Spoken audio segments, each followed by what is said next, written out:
Before we start this video, do like and subscribe to our channel and not miss on any updates. So friends, ICA has released a MCQ booklet. The Board of Studies has released an MCQ booklet. Now, please note, BOS website had MCQs for practice for students.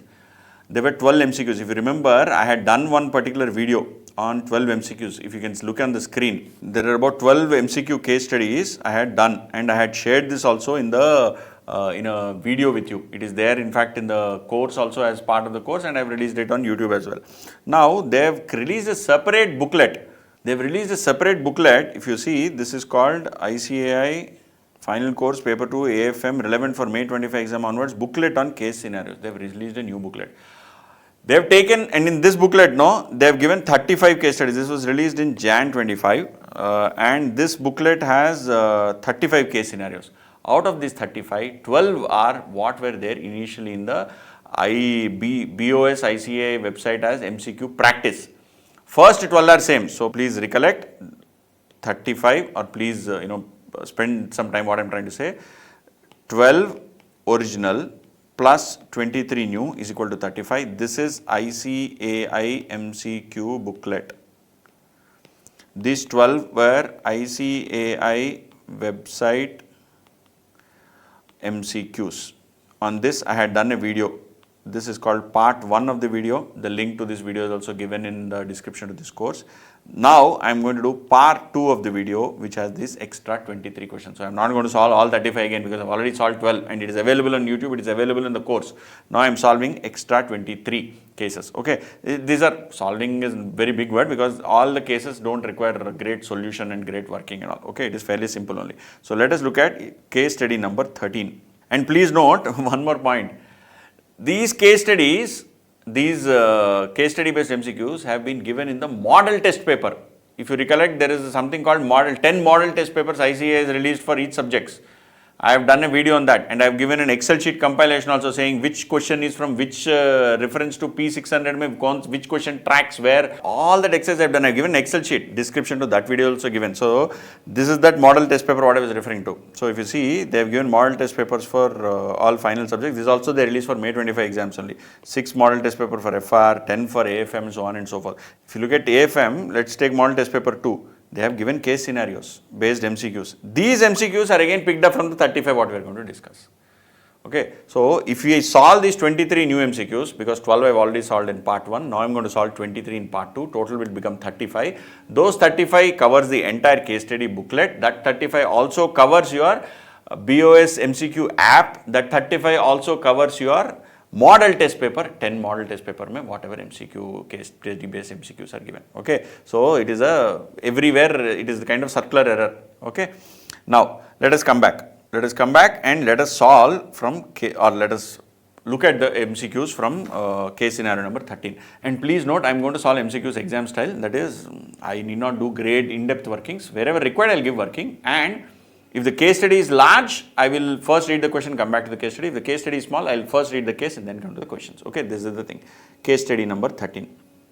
Gromor Limited, an NBFC, is in the need of funds and sold its receivables to MAC Financial Corporation. Gromor Limited is an NBFC in need of funds and sold its receivables to MAC Financial Corporation, that is MFC, for 100 million.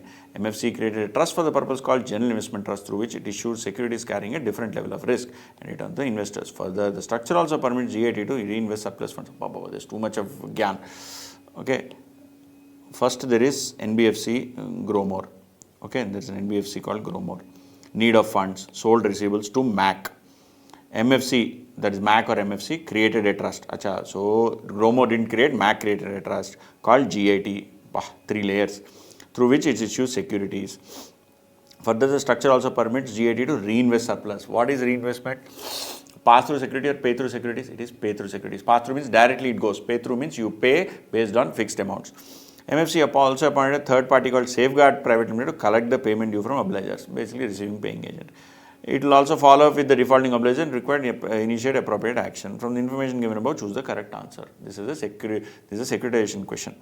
The securitized instrument issued for 100 million by GIT falls under category of what? Just know I said pay through certificate, not pass through certificate. Okay. Now ICA answer is incorrect. They have marked it as pass through certificate, it is pay through certificate. Please go and check the concept. Next question. In the above scenario, originator. Who is the originator? See, initially Gromore had the Gromore had the receivables, which it sold to Mac. Mac then created a trust. Gromore the originator or Mac is the originator? If you honestly ask me, Mac is the originator. Gromore already sold. It is just did a sale of receivables. Whereas Mac is the one which securitized it. So Mac is called as the originator. Answer is number 2, Mac Financial Corporation. Then in the above scenario, GIT is what? GIT is the SPV. Very clear. GIT is the trust which is created. Then in the above scenario, safeguard is what we already discussed. It is a receiving and paying agent. Which of the following statements hold true? When YTM in the market rises, prices of PO securities tend to rise. When YTM in the market rises, PO securities tend to fall. When YTM falls, PO securities fall. And YTM in the market falls, PO securities remain the same. So first of all, remain the same is wrong. Always there is an increase or decrease. Now let us see which one is correct. First they are saying YTM option 1 increases, PO increases. Option 2 they are saying this increases, PO falls. And third they have said YTM falls, price of POs tend to fall. Now you see it very clearly, without even understanding the concept, you can say if this increase and this is decrease, both are same, and both the options are not at if both the options are there, they both are wrong. Answer is option 2. Okay, this is a non technical answer. This is a looking at the options and giving an answer. And option 4, I very clearly said this falls, this remains stable. That is wrong. Okay, correct answer is 2, but the logic is this. What happens is when YTM rises, when yields rise, people who borrow, so if you remember the concept of stripped securities, that principal only securities and interest only securities, they get the interest, principal only securities, they get the principal amount. When market yield increases, people are not repaying the loans. People hold on to the loans. If people don't repay or prepay the loans, not repay, prepay. If the loan is at a fixed rate and the market interest rate has increased, people don't prepay. If the people don't prepay, then the PO principal portion will come only towards the end. Nobody is prepaying in advance. Nobody is repaying in advance. So principal will come slowly. The principal comes slowly, it is coming towards the end. Then it is because it is coming late. If it's a 20-year loan, it will come slowly over 20 years. So if it is going to come over 20 years, the present value of it is low. Usually we always assume some prepayment. That is why when there is no prepayment, the PO value falls. If you assume some prepayment and if the yields fall substantially, there is more prepayment. If more prepayment is there, the PO value increases. If there is a normal prepayment, which is what is assumed in the security, the value does not change. If there is no prepayment at all, then the value of the security falls. So the answer is B. That is, when market yield increases, the PO securities tend to fall. Okay, this is the logic. Now let us move to the next one. This is case scenario 14. But this looks like a long one. So let us directly read the question. Test 1 is what? Test 2 is what? Test 3 is what? Filter rule test should not be what? The results of your studies support what? Okay, you have to go through. Test 1, Test 2, Test 3. Let us go through each one. You are a financial analyst at a prominent investment firm and have been asked with empirically verifying the weak form of efficient market hypothesis theory for XYZ stock, a collection of diverse stock. XYZ stock index, which is a collection of diverse stocks. You decide to conduct 3 different tests to assess whether the stock market follows the principles of weak form of EMH. For the past 5 years, you collected daily price changes in stocks in the index. You calculated correlation coefficients for different lag periods and analyzed whether the past price change exhibit any significant correlation with the future price change. You considered price changes to be serially independent. The results indicated most autocorrelation coefficients are close to 0. The statistically insignificant 0 and statistically insignificant, suggesting those past prices changes do not predict future prices. So past prices are not linked to future prices. That is, there is no autocorrelation. Now what is the question? Test 1 is what? Correlation test, filter rule test, run test, variance test. Boss, they themselves have given the word serial correlation. Very, very simple. You just need to read the paragraph and answer. Next. Test 2. What is test 2? You further investigate the randomness of price changes in stock. Analyzing the sequence of daily price changes, you count the number of runs where price changes are consistent. Run test. Upon comparing the observed number of runs with the expected number based on randomness, you find they align closely, supporting the idea that price changes follow a random pattern. That is, they are random. This is what test? It is a filter. It is not a filter rule. It's a run test. It is a run test. I think I said filter rule. I don't know why. It is a run test. Why? You are counting the number of runs. It is very simple. Then, To examine the efficacy of trading strategies based on historical price trend, you implemented a simple trading rule. The rule involves buying when price crosses the moving average of 5% threshold and selling when it crosses 7%. Over a period of testing, you compute the returns generated by trading theory. The results reveal that returns are not consistently better than random chance, implying that past trends do not reliably predict future trends. What is this? This is the filter rule. You set a filter saying that every 5% do this, every 7% do this. That kind of a test is called filter rule test. This is in security analysis chapter. Then filter rule test should not be applied for buy and hold if behavior of stock price is predictable, behavior of stock price is random, behavior of stock price is correlated, behavior of stock price changes is random. Behavior of stock price changes, they've asked B and D, same thing. When do you buy and hold? So if you're going to do a buy and hold thing, when will you not apply it? So first of all, they've given B and D as same. That is one weirdity. But if you look at the material, they very clearly say if filter rule test should not apply, and they've given it very specifically, should not apply when the behavior of stock for a buy and hold strategy, if the behavior of stock price changes is random. That is, the prices are changing at random,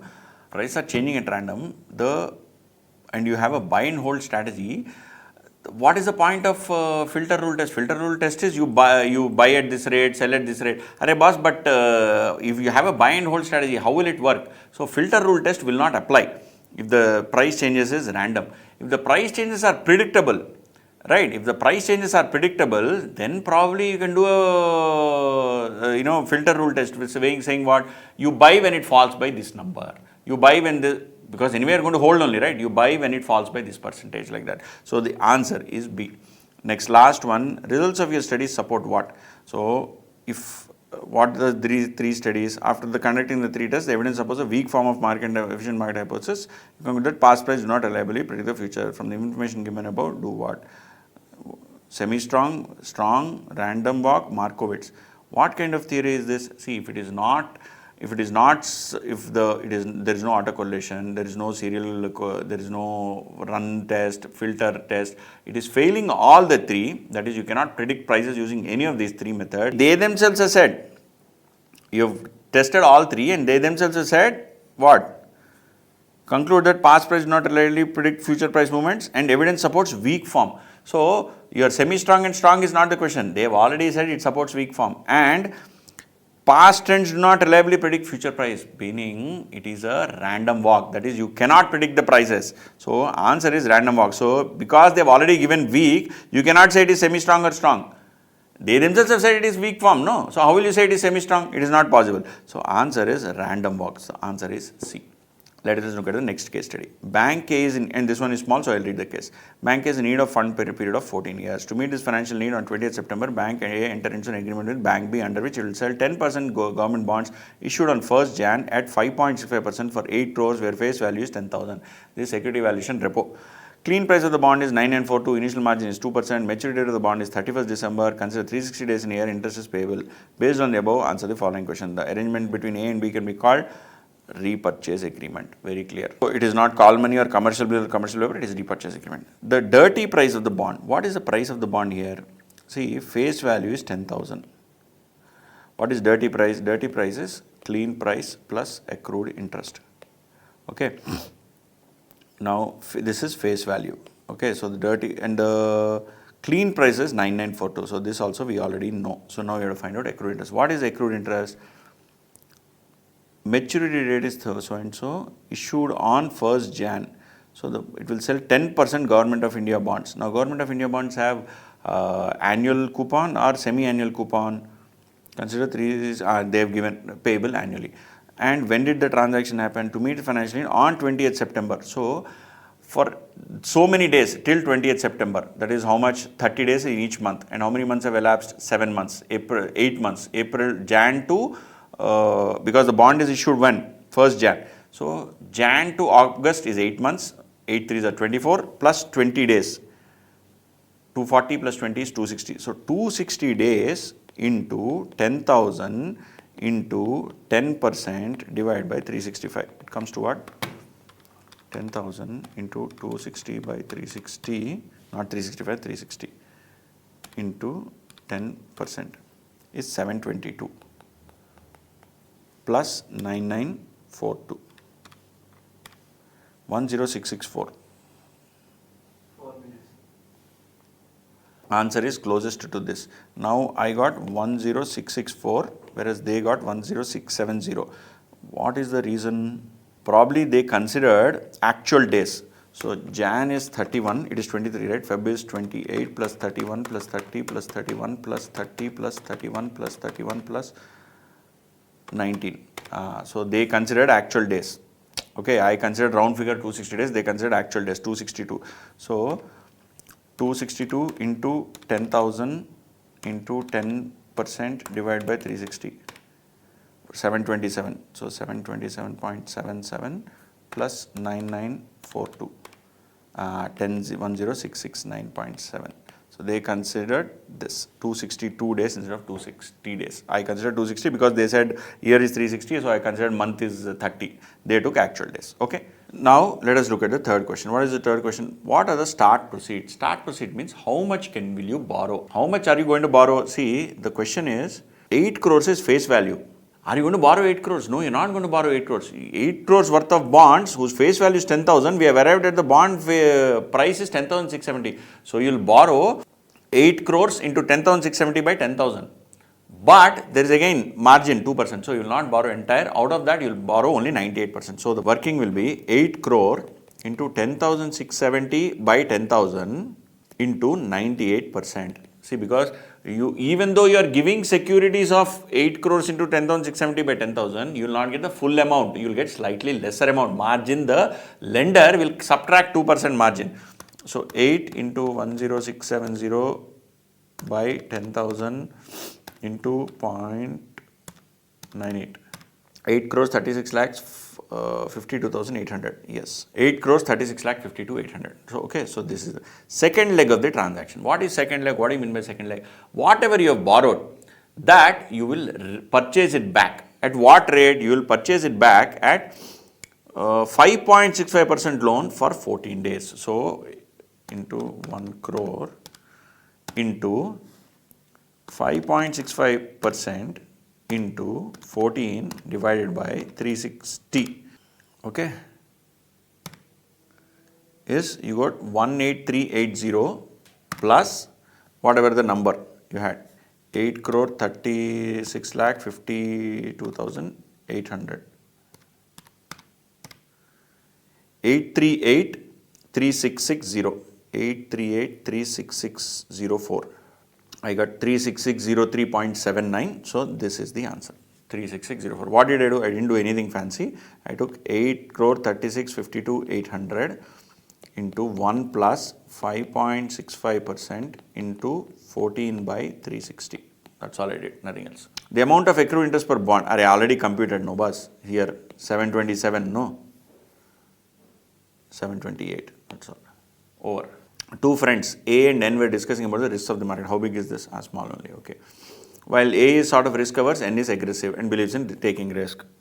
Mr. N said we cannot diversify in the market risk at all. Why you cannot market risk? And quoted the modern portfolio. Acha, you cannot diversify the market risk, systematic risk.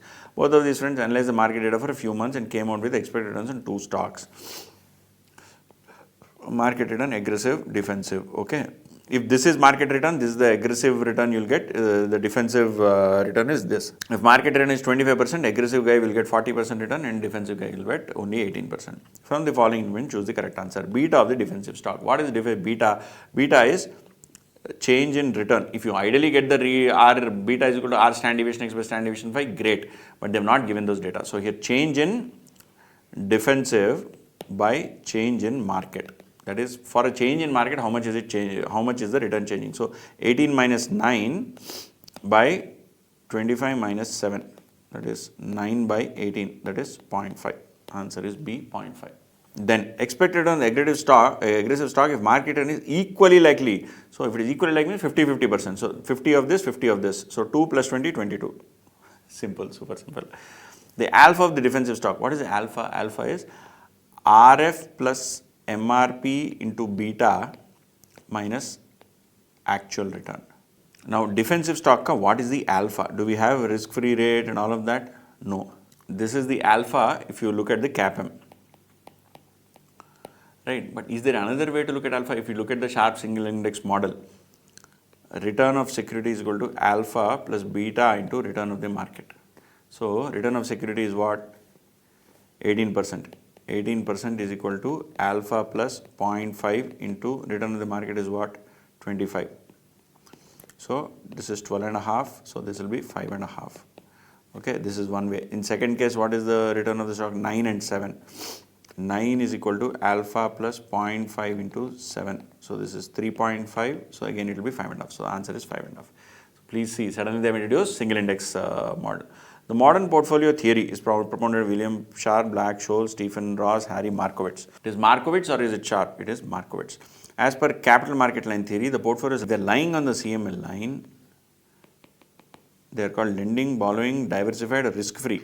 They are not risk-free, they have risk. So answer is diversified portfolio, because you may have some amount of market risk and risk-free asset. It is a diversification. So it is risk diversified portfolio. Next, Mr. X on 1st July 21. Mr. X on 1st July 21, during the initial offer of some mutual fund, invested in 10,000 units having face value of 10 each. On 31st March 22, dividend paid was 10%, X-founded annualized yield was 153. On December 23, 20% dividend was given. On March 21st, was redeemed all his shares of 11296.11 when his annualized yield was 73. From the question below, choose the answers. NAV on 31.3 is approximately how much? So for this, I think a similar question was asked in November 24. Very similar question, or same question also probably. I don't recollect, but I think it was asked. For this, we have to do the entire table. So let me add the thing. So what is the question? On 1/7/21. During IPO means 10 rupees only. You invested 10,000 units, face value of 10. 10 into 10,000, you invested 1 lakh on 1/7. Then on 31st March, the dividend paid by was 10%. 31/3/22 dividend is always on face value, 10,000. Okay. On 31st March, dividend was, and Mr. Founder's annualized yield was 153.33. Annualized yield is equal to yield into whatever he got yield for how many months? He got for 9 months into 12 by 9 is equal to 153.33. That is, yield is equal to 153.33 divided by 12 into is equal to our absolute 9 months absolute yield is 115%. Right. Now, what is yield? Yield is equal to closing minus opening minus plus dividend divided by opening into 100. So 115% is equal to closing value minus opening, closing minus opening of 1 lakh plus dividend of 10k divided by 1 lakh into 100. Right. So 115% into 1 lakh, that is 1,15,000 is equal to closing minus 90k. Okay. I will remove this into 100, not required. So closing is equal to 115 plus 90k, 115,000 plus 90,000. This is an MCQ, so I can write k also. Okay, it's equal to 2,05,000. How many units? 10,000 units. So NAV is equal to 20.5. Okay. Yes, we have NAV 20.5. Super simple. Then total number of units and shall be approximately how much? What do you mean by total number of units? Acha, so you have to assume that he reinvested the units. So dividend reinvested. 10,000 divided by 20.5 is equal to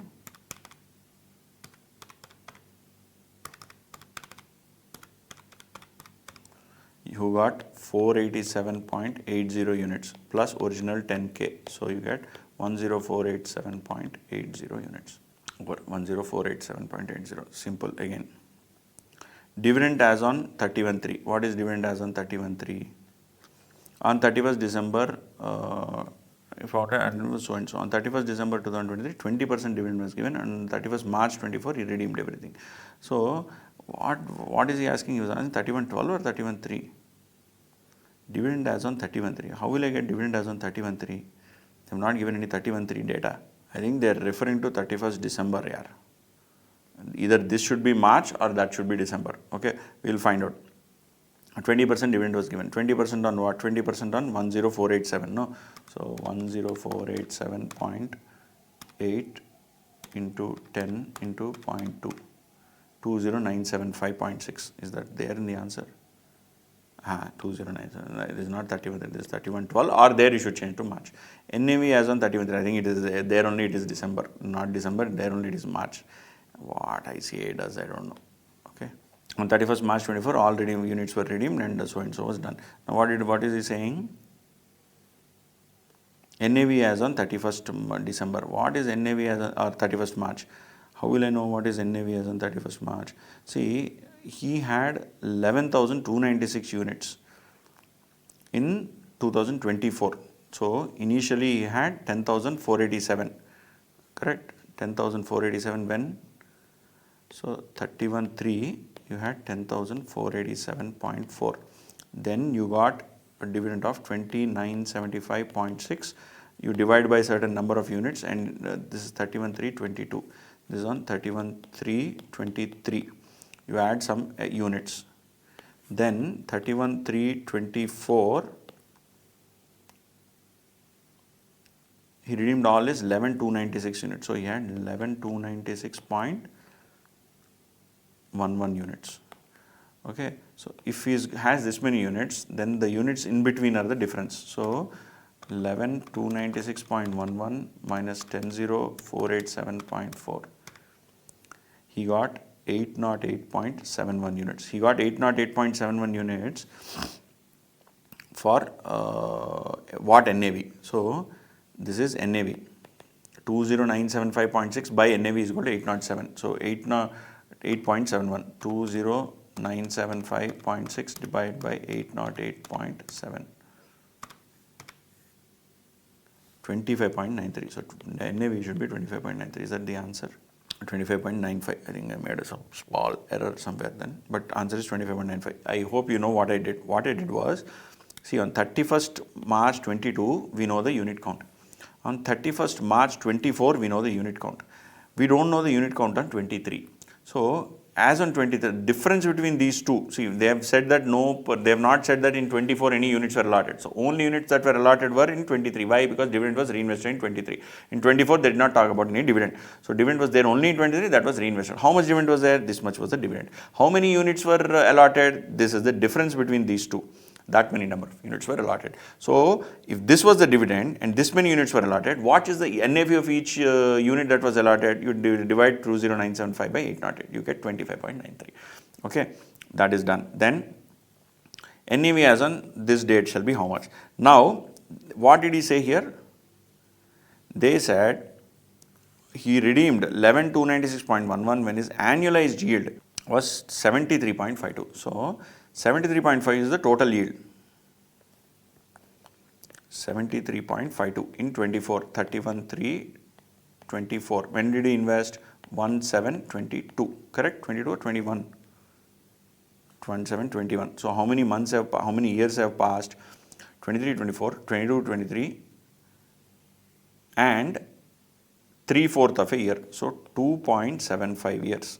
For 2.75 years, you got 73.52%. You know, what is that? 73.52%. So overall return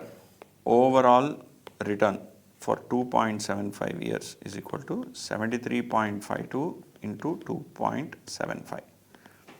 73.52 into 2.75. So you get 202.18 is the overall return. If 202.18 is the return, that is 202.180 is the return. What was the original investment? Was 1 lakh. So what is the closing value? Closing value is sum of these two, 302.180. This 302.180 for how many units? 11,796. What is the number? 296.11. 296.11. 302.180 divided by 11,296.11. 26.75. Is that there in the answer? 26.75. Whoa. Okay. This is a question that that is slightly required some effort. I have not taken great workings and all, worked it simply like the way you would have to actually work in the exam hall. Okay, we have finished till case number 17. Now let us go to case 18. Totally there are 35 cases. Part 1 we have already solved 12 cases. Now we have solved 13, 14, 15, 16, 17, 5 cases. Let us go and solve balance 18 cases. So friends, after finishing case scenario 17, now let's move to case scenario 18. Now, is this a big one? No, this is not a big one. So we can read off these two paragraphs and then move to the question. So what is the paragraph? The asset management company, mutual fund question. Asset management company of mutual fund has declared a dividend of 9.98 on the units under dividend reinvestment plan for the year ended 31st March 21. Dividend reinvestment plan, okay. Investors are issued additional units for the dividend at the rate of closing NAV for the year as per the conditions of the scheme. Very good, normal. The closing NAV was 24.95 as of 31st March 2021. And investor X, who is having 20,800 units at the year end, has made an investment in the units before the declaration of dividend at the rate of opening NAV. The rate of opening NAV plus an entry load of 0.04. The NAV is appreciated by 25% during the NAV is appreciated by 25% during the year, assuming the face value of the unit is 10 rupees. From the information given above, choose the correct answer to the following questions. The opening NAV of the asset management company shall be how much? Now, closing NAV is 24.95. Okay. As far as investor is concerned, the number of units that they have will increase. How will they increase? Whatever the dividend the company is giving, that dividend is reinvested. Whatever dividend the mutual fund company, not normal company, okay. Whatever dividend the mutual fund company is giving, that is reinvested. So, now is this 24.95 after issue of dividend or is it before issue of dividend? We don't know. But what is the dividend? 9.98% is the dividend that is declared. And 24.95 is the NAV. Whether it is before or after dividend, we will figure out. Okay, this is closing. Then what is the other point? The declaration of the investor X, who is having 20,800, the year end has made investments in the unit before declaration of dividend at the rate of opening NAV. Opening plus 0.04 is the investment that he has made, and NAV is appreciated by 25% during the year. 25% NAV appreciation. So 25% is the growth in NAV over the year. Whenever he is declared, when is he at the year end has made investments in the units before declaration of dividend of the rate of opening NAV plus an entry load of so and so. So we don't know when he has invested or the date of investment is not known. Can we assume at the beginning of the year? Maybe we can assume, maybe we cannot. Face value is 10, that is no problem, and NAV is appreciated by 25% during the year. If opening value is X, X into 1 plus 25% is equal to 24.95. So what is this X? Simple, 24.95 by 1.25. 24.95 divided by 1.25. That is 19.96. So 19.96 is the opening NAV. Okay, when is the opening NAV? During the year. This is the year, right? So opening is 19.95. What is the question? The opening NAV of the management shall be 19.96. Opening NAV shall be 19.96. That is correct. Okay, this is clear. Then the number of units purchased shall be. See, what is he saying? At the end of the year, Mr. Who is having at the end of the year? So he got this much units at the end of the year post the dividend. How much dividend did he get? See, he got, let's assume his original units are Y. Okay, on Y, he got how much dividend? 9.98%. This is number of units, okay. I don't know how many units this is. 9.9% into 10 rupees face value per unit into number of units Y. This is the dividend that is received. This dividend has been reinvested. At what? This dividend has been reinvested in the mutual fund scheme at the closing NAV. What is the closing NAV now? Here 24.95 is the closing NAV. This closing NAV you have reinvested. If you have reinvested, so how many units have been allotted? We don't know. But this plus this both put together add up to 2,800. Correct? So now what is the formula here? Y units, which is the number of units that he invested, plus 9.98% of 10 rupees, which works to 9.998 rupees, into the number of units, whatever he originally has. That is the dividend that he is receiving. You divide it by post dividend declaration reduced NAV value by 24.95, and you add these two, you get 20,800. Now you have to find out the value of Y. So what is this? 0.998, 9.98%, 9.98% into 10 is how much? 9.98 is 0.0998 into 10 is 0.998. So 0.998 divided by 24.95 is how much? 0.04. So y plus 0.04y is equal to 20,800. So y into 1 plus 0.04 is equal to 20,800. What is y? 20,800 by 1.04. So 20,000. So original units that he invested is 20,000. Original units that he invested is 20,000. See how tricky this one was? Original amount of investment, he made it at 20,000 units. At what rate did he invest? See, NAV is appreciated by 25%. So the opening NAV we know is 19.96 and he's invested how much? 20,000 units. So 19.96 into 20,000 is 399,200, right? 399,200. But that option is not there. 4 lakhs is there. Why is it? See, because we forgot something. What is it that we forgot? We forgot that the opening NAV plus an entry load of 0.404. So his opening NAV was 19.96, but he made an investment of 19.96 plus entry load of 0.04, which makes it 20, which he multiplied by 20,000 units, which got 4 lakhs. So answer is A. Answer is A. So even if you get a close answer, you should work, why is there a difference? Did I miss something? Okay, next. Which of the following about expense ratio is incorrect? It is a percentage of income that is spent to run a mutual fund. It includes advisory fee, travel cost, registrar fee, custodian fee. It includes brokerage cost. And high expense ratio can seriously undermine the performance of a mutual fund. See, high expense ratio can undermine the performance. So this is correct. Does it include brokerage costs? No. They're very, very specific. If you look at the mutual fund chapter and they explain TER, MER, expense ratio does not include. This is not there. It includes advisory fee, travel fee, registrar fee, custodian fee. Yes, it includes all of those. It is percentage of income that is run to spend. Is it percentage of income or is it percentage of asset? Expense ratio is always a percentage of assets. So this one is also wrong. Answer should be 2 and 4. Do we have an option for 2 and 4? See, 4 is definitely there. How can they give like this? Incorrect. Oh, so what are incorrect? 1 is incorrect and 3 is incorrect. See, that is where I thought, I made some mistake. See, you have to be very careful, which are incorrect. 2 and 4 are correct, 1 and 3 are incorrect. So answer is B, 1 and 3 are incorrect. Okay, next. Dash considers and use downside deviation. This is a new inclusion, Sortino ratio. Okay, Sortino ratio. Answer is 5 is D. It is very simple. Sortino ratio. Your Sharpe ratio considers S, standard deviation. Trenor ratio considers T, beta. Sortino ratio considers downside deviation. Expense ratio does not have any deviation. It is purely expenses as a percentage of assets. Okay, so this is done. This is case study number 18. So friend, now let us move to the next case scenario. Case scenario 19. What is this? This is also again a small thing, so let us do it directly. You as an investor had purchased a 4-month call option, derivatives options, on the equity shares of X Limited for 10, of which current market price is 132 per share and exercise price is 150. So spot 132, K 150, and then face value 10, time is 4 months, option is European, option type is call, and then you expect the price to range between 120 and 190, that is your headache. The share price of X Limited and related probability is given below, 120, 150, 160, 180, 190, some probabilities are given. From the information given above, choose the correct answer to the following. Expected price of the share at the end of 4 months shall be expected price. It is simply a multiplication of these probabilities. They have not asked you to do anything with respect to the option.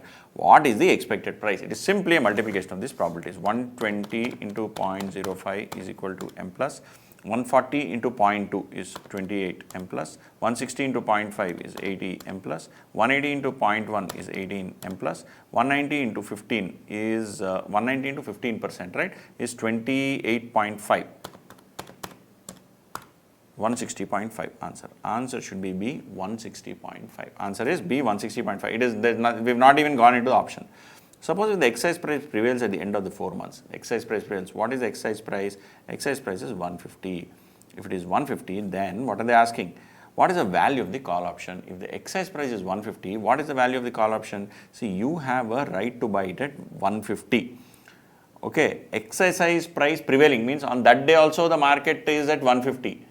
That is, market is at 150, you have a right to buy at 150. Is there any use? Is there any benefit? Is there any logic to what is going on? I mean, would you exercise the option? Even if you exercise, what is the gain that you'll make? You'll not make any gain. Answer is 0. Answer is 0. Then, in case the option is held to maturity, that is you hold for all 4 months, the expected value of the call. Please note, when you do expected value of the call, you are not supposed to compute the expected value of the share and subtract the strike price. Please don't do such stupid things. This I have explained multiple times in the class. A lot of students will do 160.5 minus 150, which is 10.5. Nearest answer is 10, so let me mark it. No, absolutely wrong. You have to check whenever they ask expected value of the option. At every point, you have to check whether the option is worth exercising and multiply with the probability. Multiply what? Multiply the payoff with the probability. In the first scenario, at 120, you have a right to buy at 150. The market is at 120, will you exercise? No, you will not exercise, you will not buy, so this is gone. Same with 140. At 160, market is at 160, you have a right to buy at 150. Yes, you will exercise. How much is the gain? You will make gain of 10 rupees. And what is the probability? 50%. Then at 180, you make a gain of 30. At 190, you make a gain of 40. This probability is 10%. This probability is 15%. 15 fours are 6. 10 3s are 30%, 10% of 30 is 3, 50% of 10 is 5, 8 plus 4, 8 plus 6, 14. Answer should be 14. Yes, answer is 14. 3, answer is 14. Why? Because you are not trying to compare it with the expected value of the share. You are supposed to compare the expected value of the option. So at each point, you will figure out whether the option is making money or not. The given different scenarios of expected price of share of X Limited at the time of maturity, the option shall be in money in how many scenarios? In the money. In the money means, is it profit? How many cases is it profit? 3. No, we just now computed. In 3. Answer is 3. Right. Then, in the given different scenarios of expected price of share of it, the option shall be at the money. How many times is at the money? At the money means exactly 150. Is it there at 150? No. Answer is no. At none of the points is it 150. It is 160, 180 and all of that. But never is it exactly 150. So, the answer is none. Okay. Very simple one. Let us move forward. Now, let us move to the next one. Case scenario number 20. Suppose you're, again, this is a small one, which is why I'm directly jumping. Suppose you're a risk manager at a financial institution, your company has loaned a significant amount of 500 crores to a company X, okay, for a period of 3 years at 6 months at LCLR plus 200 pips, okay, 3 years at 6 month LCLR, not at 6 month at LCLR. 3 years at 6 month MCLR, okay. You are concerned about X Limited's ability to repay due to recent market volatility. Very good. You protect your institution from potential default. You decide to purchase a CDS, credit default swap, from ABC Bank for the same notional amount at a premium quoted at 1% per year through cash settlement. On the respective reset dates for the same period, actual MCLR interest rates are as follows. From the information given above, choose the correct answer to the following. Okay, so on every reset date, it is a 6 month MCLR, okay. 500 crores, okay. Then the primary purpose of CDS is what? To increase the value of the bonds? No. To protect against default of a debt obligation? No. To provide guaranteed profit to the debt obligation? Probably. This is the answer, yes. To provide guaranteed profit? No. To create a new form of loan? No. Answer is B. Very simple. What is a CDS?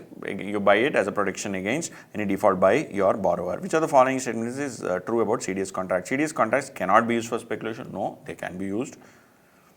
CDS contracts are governed by government regulation? No. CDS contracts are private agreement between two parties? Yes. And CDS contracts eliminate all risk for the buyer? No. They eliminate only credit risk. Interest rate risk and others, I have no clue.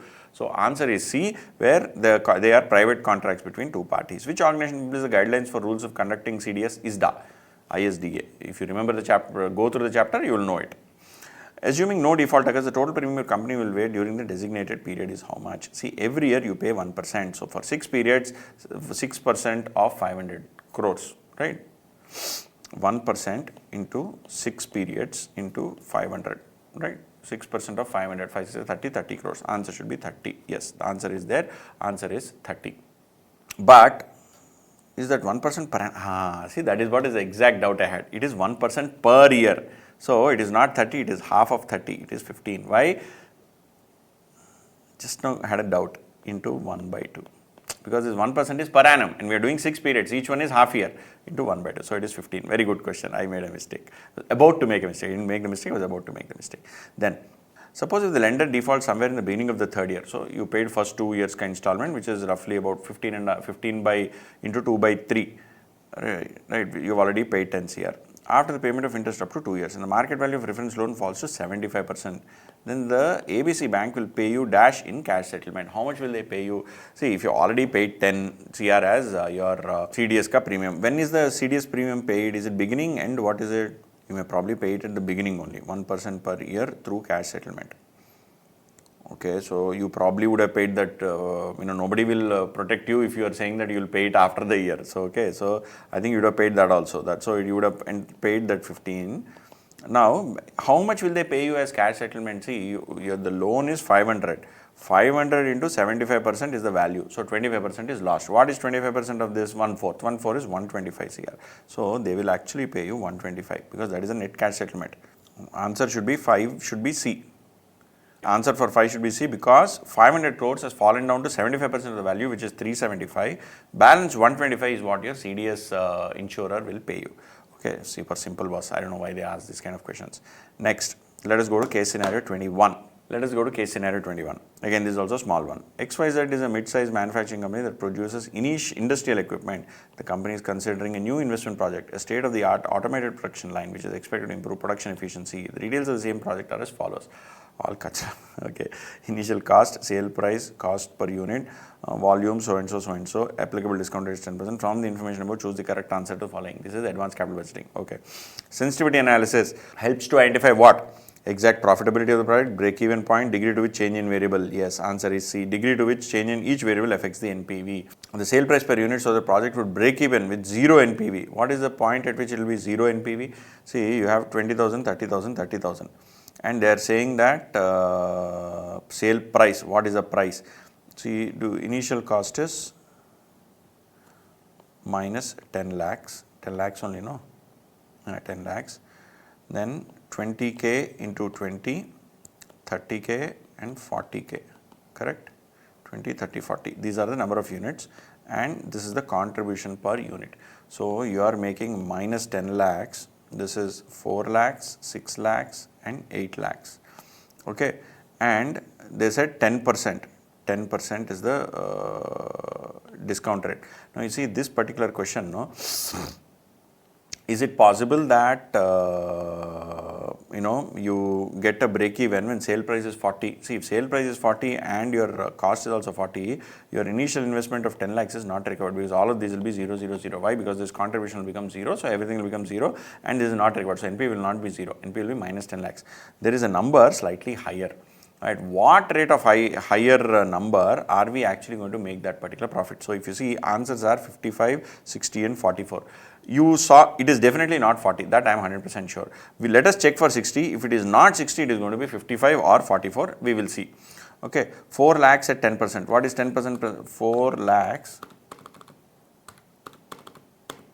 divided by 1.1 is equal to M plus 6 lakhs divided by 1.21 is equal to M plus 8 lakhs divided by 1.21 is equal to divided by 1.1 is equal to M plus. Memory recall.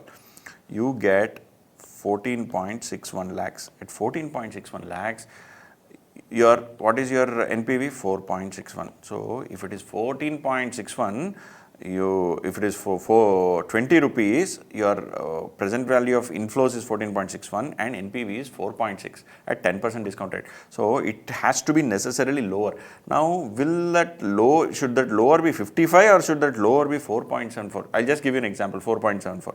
See, instead of this being 20, the contribution will become only 4.74. If you do 4.74 into 20,000, 20,000 into 4.74. Okay, let's not even take 20,000, add all three, 20 plus 30 plus 50, 40, 50 plus 40, 90, 90,000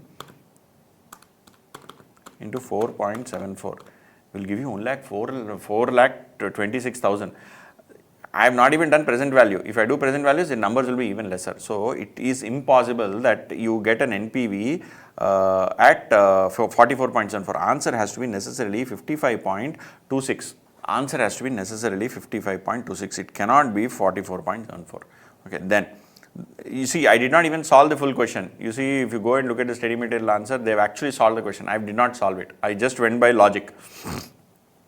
The cost per unit, so the project would break even. What is the cost? See, if your sale price is 55 point how much?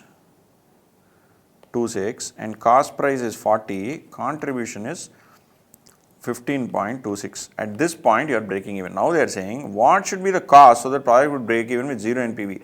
See, if the sale price is not changing, if it is maintained at 60, at what rate will you get 15.26 as your contribution? At what rate will you get if you increase your cost?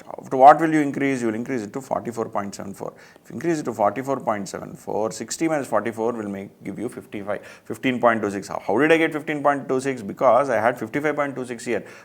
Originally, the sale price was 55.26 minus cost price of 40 gave me contribution of 15.26, which is where the NPV became 0. So, contribution has to be 15.26 and if the sale price is constant, what should be the variable cost? That is how I found this out. Okay.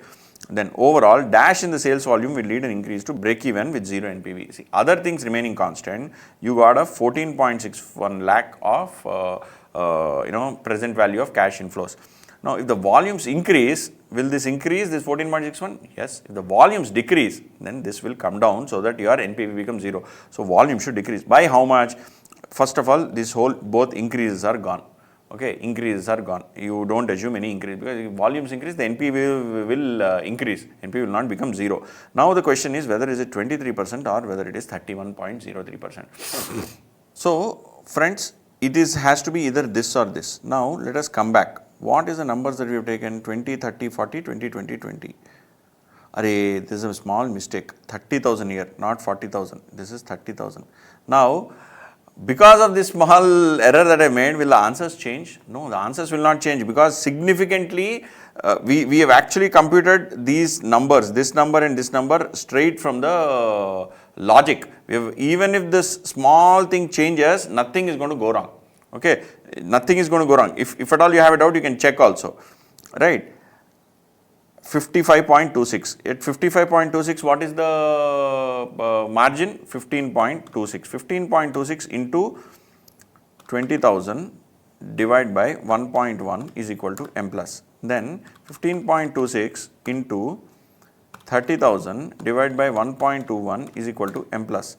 Then 15.26 into 30,000 divided by 1.331 is equal to M plus. Memory recall 999753. Because of rounding off, you get a small error.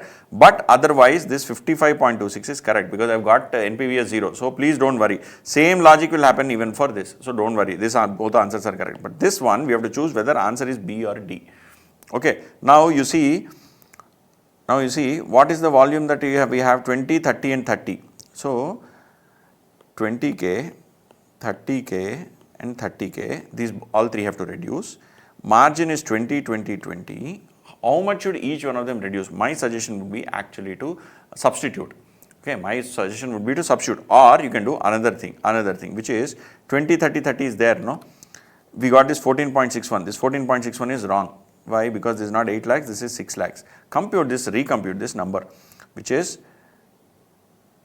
4 lakh divided by 1.1 is equal to M plus, 6 lakh divided by 1.21 is equal to M plus, divide by again one more 1.1. Why? Because another next year is also 6 lakhs, divide by 1.331. So, you get 4 lakh 50. So, you do all these three, 4 lakh divided by 1.1 is equal to M plus, 6 lakh divided by 1.21 is equal to M plus, divided by again 1.1 is equal to M plus. Memory recall, you get 13.10293 lakhs. Okay. This is the present value of inflows. This present value should become 0. That is, this 3,10,000 from 13 lakhs, 3 lakhs should go away. So, you take 310,293, 3,10,000 divided by 13 lakh. You get 23.68. So, you should take 23.68. That is the answer. How did I get this? I computed the original NPV at normal volumes. In that, what is the NPV that I have got? And that NPV should become 0. If that NPV should become 0, what should be the overall change in the NPV? If all the volumes come down by same number, the NPV, the present value of inflows will become 10 lakhs and the NPV will become 0. So, the volume should reduce by certain percentage. That percentage is 23.68. Okay. Next, moving to the next one. A dash in initial outlay will lead to the project to break even with 0 NPV. How much should the this thing increase? How much should the project cost increase? 10 lakhs is your cost. 13 lakh, how much was it? 13 lakh, 10,293. 10,293. This is your inflow. How much should this increase so that NPV is 0? It should increase by this, which is 13.103. So it should increase by 13.03. The answer is C. Answer is C, where it should increase by 31.03%. It's not 13, 31. Why? Because it's 3,10,000 by 10 lakhs, 31%. So answer is it should increase by 31. Okay, let us move to the next one. Is this a big one? No, this is also a small one. Let us see. You are an investment analyst working for a financial advisory firm. You have been asked to analyze the bond market's yield curve to assist in clients making investment decisions. The yield curve represents the relationship between interest rates and time to maturity for debt securities, usually government bonds. Okay. For simplicity, assume the following yield data for government bonds over various maturities measured in years is given. 1, 2, 3, 4, 1, 2, 3, 5, 7, 10, 15, 30. Yield is given. Then from the information given above, choose the correct answer. The main characteristic of a normal yield curve. What is a normal yield curve? As the period increase, yield curve increase, and the yields increase and then they flatten out. Correct? Short-term yields are higher than long-term yields. No. Short-term yields are lower than long-term yields. Yes. Yields remain same across maturities. No. Yields fluctuate randomly. No. Answer is B. Answer is B, where short-term yields are lower than long-term yields. That is, for short-term it is only 3%, whereas for 30 years it is 7.6. Same logic. Based on revised yield data, what is the yield spread between the 10-year bond and 1-year bond? What is the 10-year bond? 7%. 1 year is 3%. So 4% is the spread. 4% is the spread. I don't know why they are asking such simple, stupid question. Inverted yield curve. Inverted yield curve means what? Short-term yields are high, long-term yields are low. It indicates economic growth. No. Economic uncertainty. Maybe, I don't know. Inflationary pressure, definitely yes. An upcoming recession, that also possible. Hey, this is a good question here. Both, it can signify an upcoming recession because you raise interest rates when the economy is overheated and then you try and control the growth, inflation and also recession can come. But before recession comes, you are raising short-term rates because the inflation rates are high. I think answer should be inflationary pressure. It's a very tricky question, okay. Answer should be inflationary pressure, but you can also look at it the other way. That is, the economy is going to go through a very, very tough time. So both C and D look correct. They have given C as the answer, but I fundamentally think D can also be potentially be an answer. They have said C because see, when are short-term rates very, very high? When you raise the rates, and when you raise the rates, long-term rates don't necessarily go up. Okay, then raise the short-term rates. Sometimes it may happen that they may also go up. So probably I think C is a better answer. I actually agree with the institute because what happens is when there is inflationary pressure, you raise short-term rates, doesn't mean that long-term rates will definitely come down or long-term rates will stay stable. Long-term may also go up. Whereas when there is a recession, for sure the long-term rates will be lower than the short-term rates.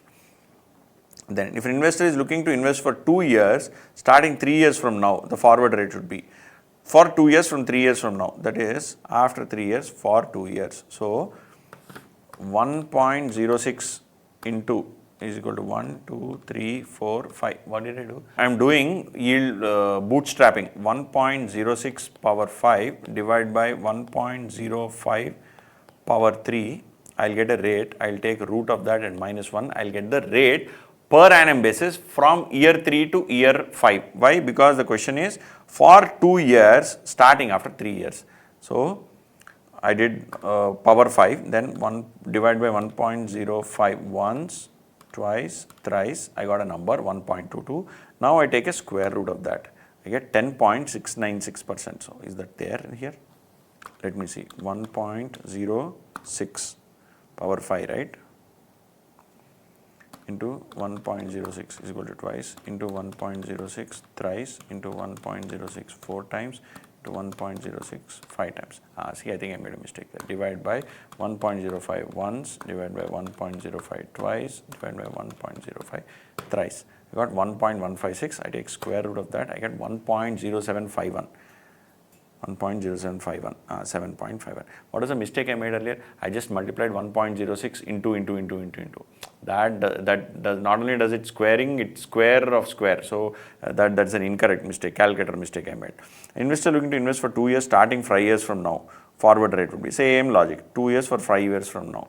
So 1.064 power 7 divided by 1.06 power 5. So into 1.064. is equal to 1 into 1.064 twice, 3 times into 1.064, 4 times into 1.064, 5 times into 1.064, 6 times 1.064, 7 times divided by 1.06. 1.061 divided by 1.06 twice, divided by 1.06 thrice, 1.06 four times, divided by 1.06 five times. I got 1.153. I can take root. I get 7.4066. 7.40. So answer should be this. Answer should be 7.41%. Answer is 7.41%. This is also done. Now let us move to case scenario number 23. Is this a big one? Maybe. Maybe, may not be. I don't think it is a big one. It is a small one only. The following financial data are available for PQR for the financial year ending 23. 8% debenture, 10% bond, equity share, reserve and surplus, total asset turnover ratio, effective interest rate, effective tax rate, operating margin, dividend payout, current market price, required rate. This is actually a question from the material. They have converted it into an MCQ. 10% bonds must have been issued in which month? Where is the 10% bond? 10% bond, you have 50 lakh worth of bonds. So, for 22, financial year ending 23. So, for one full year, the interest is 5 lakhs. What is the interest here? Do we know what is the interest? Effective interest rate. Effective interest rate is only 8%. So, if the bond is 10%, so it is 8 is the effective interest rate. 8 by 10 into 12. That is the number of months. That is 4 by 5. Okay, 12 into 4 by 5. 12 into 4 by 5 is 9.6. So, 9.6 months is the effective period for which interest is levied. So, let us take it for argument's sake 10 months. If it is 10 months, 2 months are done. So, that is if you look at financial year, April and May are done. Most likely these bonds were issued in June. Only when they are issued in June, by March end they will be 9.6 months. So, answer should be June 2022. June 2022. Okay. Nice question. I actually like it. Amount of retained earning for the year. What is retained earning? Whatever is the PAT. Do we have PAT here, my dear friends? We have operating margin. We have bonds, equity share, asset turnover. We don't have any other number. My God. Dividend payout we know. Asset turnover. Asset turnover. Assets are 600. Asset turnover is 1.1. So, your sales, what is asset turnover? Is it turnover by asset or asset by turnover? It is turnover by asset. So, sales by asset is equal to 1.1 and asset is 600. So, sales is 660. Once you got sales 660, you have operating margin of 10%. So, of this 10%, we got operating margin as 66. From that, which is EBIT. From that, you have to subtract interest. What are the debt we have? We have two debts. See, I had missed this second debt previously, but that doesn't matter. Why? Because 8% is the effective rate and this is 10%. Even when I made a mistake, I think it worked out well. So, in the previous case, I don't know if you have understood what I am saying. What I said, I considered only this as debt. I forgot that there was another debt. And for this 10%, if the effective rate is 8% means 8 by 10 into 12. That is how I computed the number of months. But there is also another 8%. Why will that not impact in my computation of when the bonds were allotted? Because that is also 8%, so it doesn't matter. If had they been 7% or something, then there would have been a problem. Okay, no problem here. Okay, then now you have 175 of bonds. So on 175, you are charging 8%. So 175 into 0.8, 0.08.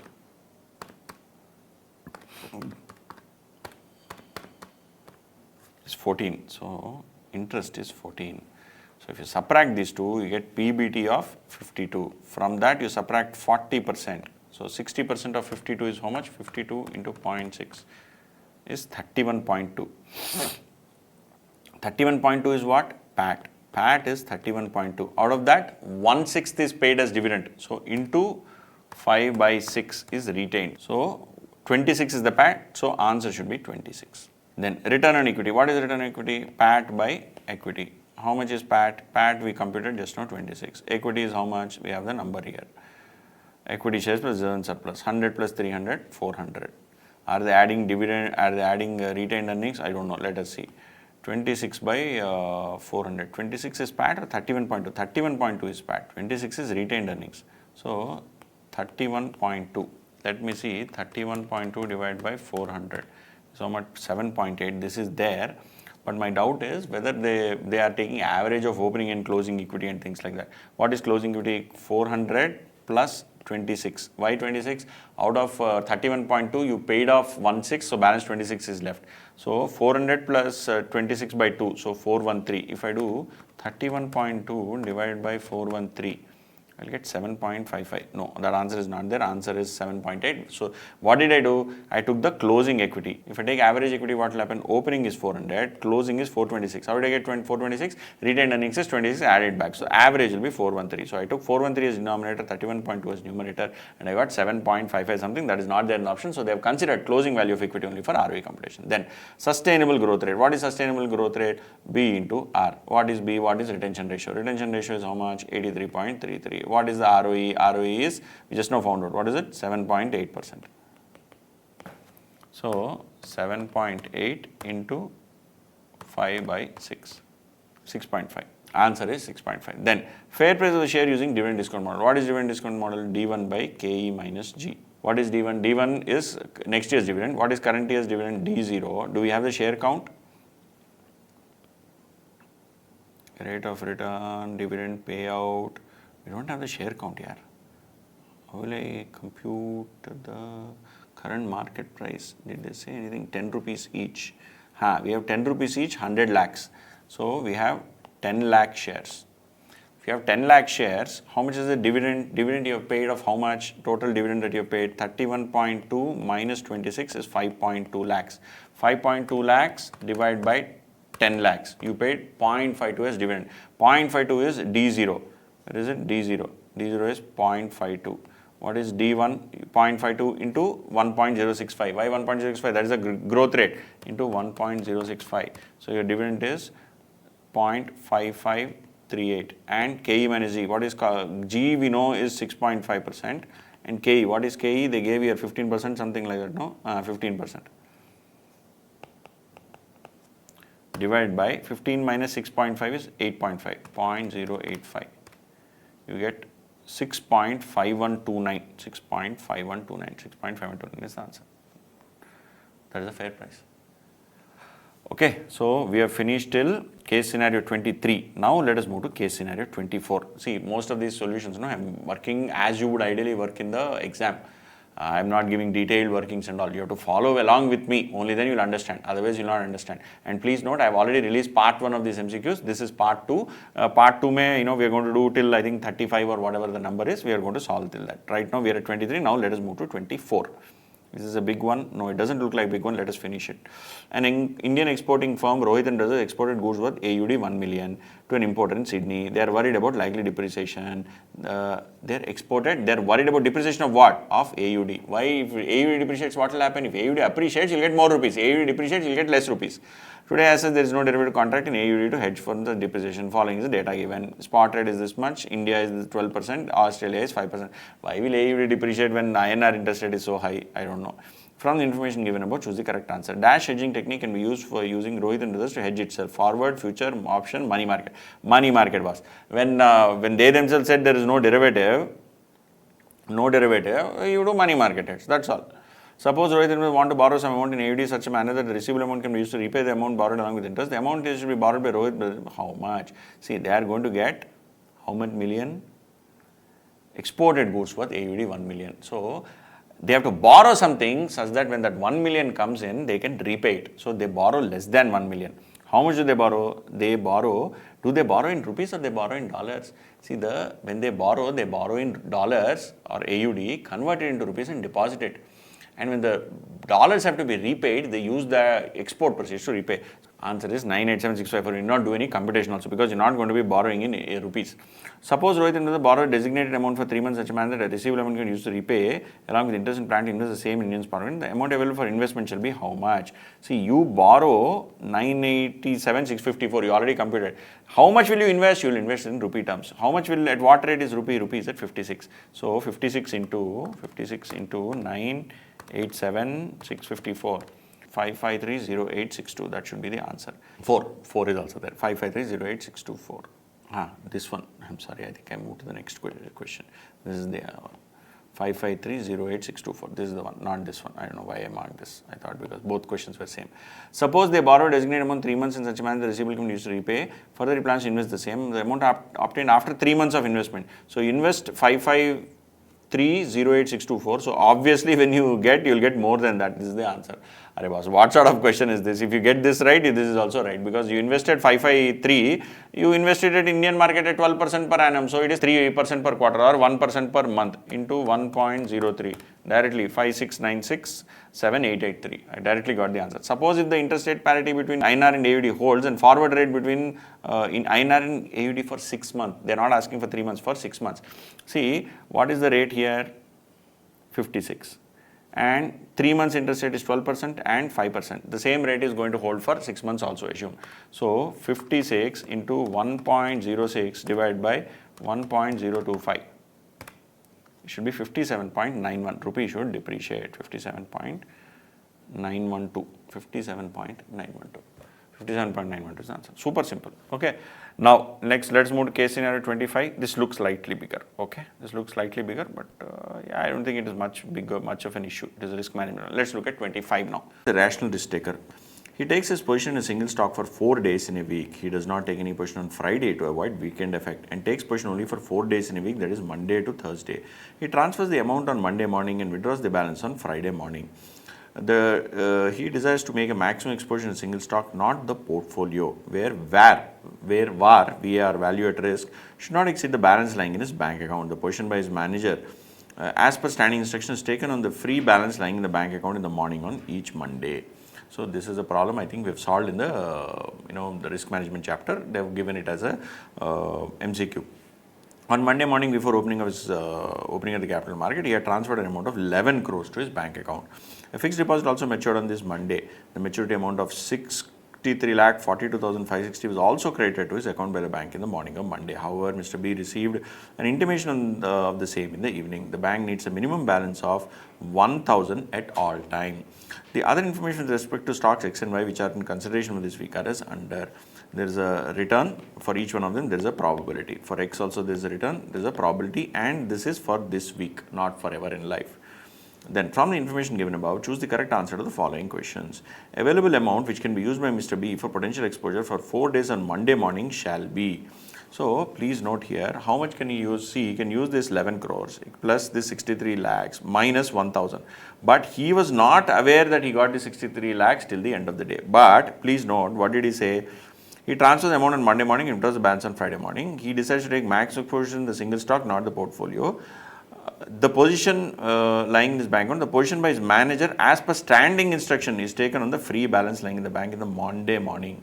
So, as per standing instruction, is already given a standing instruction. Whether he is aware of that 60 lakh is not relevant. Why? Because the manager is giving the entire free balance. What is the free balance?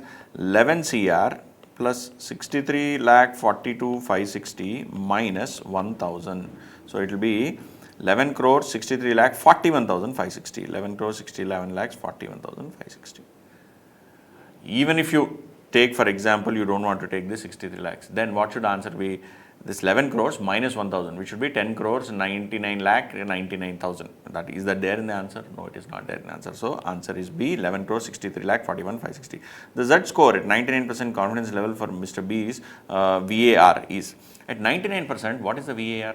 If you remember, I had explained in the risk management chapter also multiple times. There are 1.6. You have 1.64, 1.96. You have 2.33. You have 2.58. You have 90%, you have 95%, then you have 99%, then you have one tail, then you have two tail. I had given these numbers for all of them put together. So, what are we bothered about here? Did he say anything, what is the loss that he wants to take and all that? So, did they say anywhere what is the confidence level? Yes, they said 99% confidence level. So, at 99%, and he's bothered only about loss. So, he's bothered only about one tail, not two tails. So, the answer is 2.33. The answer is 2.33. If you have any doubt, please go back to the class. In fact, I think I can repeat it here also. So, I'll actually say take two tail, one tail, area under two tail and one tail, and here I'll take 10%. Basically, this is 90% confidence, and under one tail, sorry, two tail I'll take 20%, so under one tail it will be 10%. Then I'll make this 10, 5, then I'll make this 5, this 2.5, then I'll make this 2, I'll make this 1, then I'll make this 1, this will be 0.5. So for all of these, what are the relevant Z scores? Just now I highlighted you 2.33 is for a single tail. 2.33 is for single tail for 99% confidence. So this is 2.33. This is 2.58. Okay. Then this is 2.33. This is 2.58. This is 1.96 what they gave. This is 1.64. This is 1. If I'm not wrong, 25 or 28. It is 1.28 if I'm not wrong, correct? Okay, these is the number of standard deviations for you if you're doing a two-tailed test to get 20%, that is 10% on either side, or for a one-tailed test only to get 10%. That is, you have to be this many standard deviations away. So let's say this is the center. If you are 1.28 standard deviations away, the balance in the tail area will be 10% on one side. It will be 20% on both sides put together. Same logic, 1.64, 196, 2.33 and 2.58. Okay, so the answer is 2.33, and I have just summarized for you quickly also this. The expected return of the stock X is how much? What is expected return of the stock? You have various probabilities, you multiply with them. 6 into 0.1 is or I'll take 6 into 0.1 is 0.06, 7 into 0.25, I'll actually do it on calculator. 6 into 0.1 is equal to m plus, 7 into 0.25 is equal to m plus, 8 into 0.3 is equal to m plus, 9 into 0.25 is equal to m plus, 10 into 0.1 is equal to m plus. Memory recall, you get 8. Okay, answer for question number 3 is 8. Then expected return for stock wise, same logic what you do. 4 into 0.1 is equal to m plus, 6 into 0.2 is equal to m plus, 8 into 0.4 is equal to m plus, 10 into 0.2 is equal to m plus, 12 into 0.1 is equal to m plus. I mean, recall you get 8. This is also 8. Fourth answer is B. Then, in which stock should Mr. B invest to maximize his returns while maintaining his value at risk within acceptable limits? Now, the question is, in which stock should he invest? See, both of them have 8%, but you will invest in a stock which has lower risk. Which one has lower risk? How will you figure out risk? Risk is standard deviation, right? Now, how will you know which one has higher or lower standard deviation? See, if you see here, 6, 7, 8, 9, 10, 4, 6, 8, 10, 12. Very clearly, 12 to 8, 10 to 8, 8 to 8, 6 to 8, 4 to 8, 4 to 0 to 4. These are the deviations. Here 2, 1, 0, 1, 2. Forget the sign because you are anyway going to square them. So on the face of it itself, it is very clear that this has lower deviations because the count is also same. So answer is stock X, which has the lower standard deviation despite having the same return as stock Y. Okay, now let us go to case scenario number 26. This is a big one, small one. This also is a small one only. They're not given too many big ones. XYZ Limited plans to invest 8 lakhs in a new unit. The project is expected to have useful life of 4 years. With no salvage value at the end of its life, the annual depreciation of the project is 2 lakhs. The projected revenues and costs for the project, ignoring inflation, are provided as below. Revenues and cost. XYZ Limited is subject to a corporate tax rate of 60% and cost of capital for the project, including inflation premium. Including inflation premium is 10%. Depreciation provides a tax benefit and inflation rates for revenue and costs are as follows. From the information given above, choose the correct answer for the following. The depreciation tax benefit for the project will be how much? See, what is the tax benefit? What is the depreciation? It is 8 lakhs is the value of the unit for 4 years. Okay, depreciation charges every year 2 lakhs. On these 2 lakhs, what is the tax rate? Corporate tax rate is 60%. 60% of 2 lakhs, 1,20,000 is the benefit. 1,20,000 is the benefit. Very simple. I have not even worked out anything, directly came here. Inflation adjusted revenue for year 2. What is year 1 inflation? 10%, year 2 is 9%. What is the year 1 revenue? These are without inflation. So, year 2, the revenue is 7 lakhs. But will you directly multiply it with 9%? No. You will do 7 into 1.1 into 1.09. So, 7 into 1.1 into 1.09 will give you 8.393. Is it there? Yes, 8,39,300. Then the total cash flow in year 1 after adjusting for inflation and tax benefit on depreciation shall be how much? First year, what is the revenue? 6 lakhs. 6 lakhs, then this is revenue, this is cost is 3 lakhs, this is real, then you take nominal. What is nominal? Multiplied by inflation. Inflation is first year is 10%. 10% for revenue and for cost it is 12%. 12%. So 6 into 1.1, 6 into 1.1 is 6.6, 3 into 1.12. 3 into 1.12 is 3.36. you subtract both, you get 3.24. This is your contribution. From contribution, you subtract depreciation, depreciation of 2 lakhs, you get 1.24. On this, you take tax of 60%, 0.744. So you subtract 1.24 from that, you get 49,600. Now this 49,600 is PAT. To this you add back depreciation of 2 lakhs. So 249,600 should be the answer. 249,600 should be the answer. Yes, 249,600 is the answer. Next, the inflation adjusted cost in year 2. So they've asked cash flow here, they've asked only for cost. Cost is what? 10% and 12%. What is the cost here? 4 lakhs. 4 into 1.12 into 1.4 into 1.12 into 1.1. You'll get 4.928.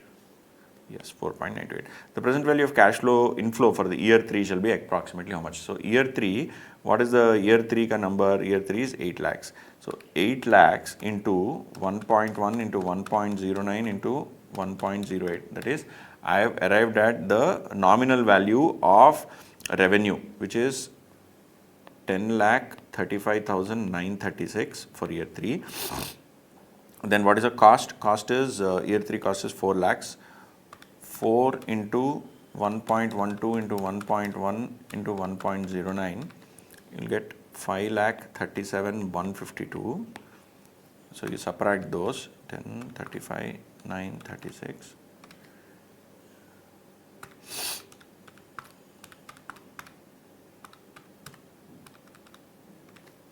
You get 498,784. This is contribution minus depreciation 2 lakhs. You get 298,784 minus tax 60%, you get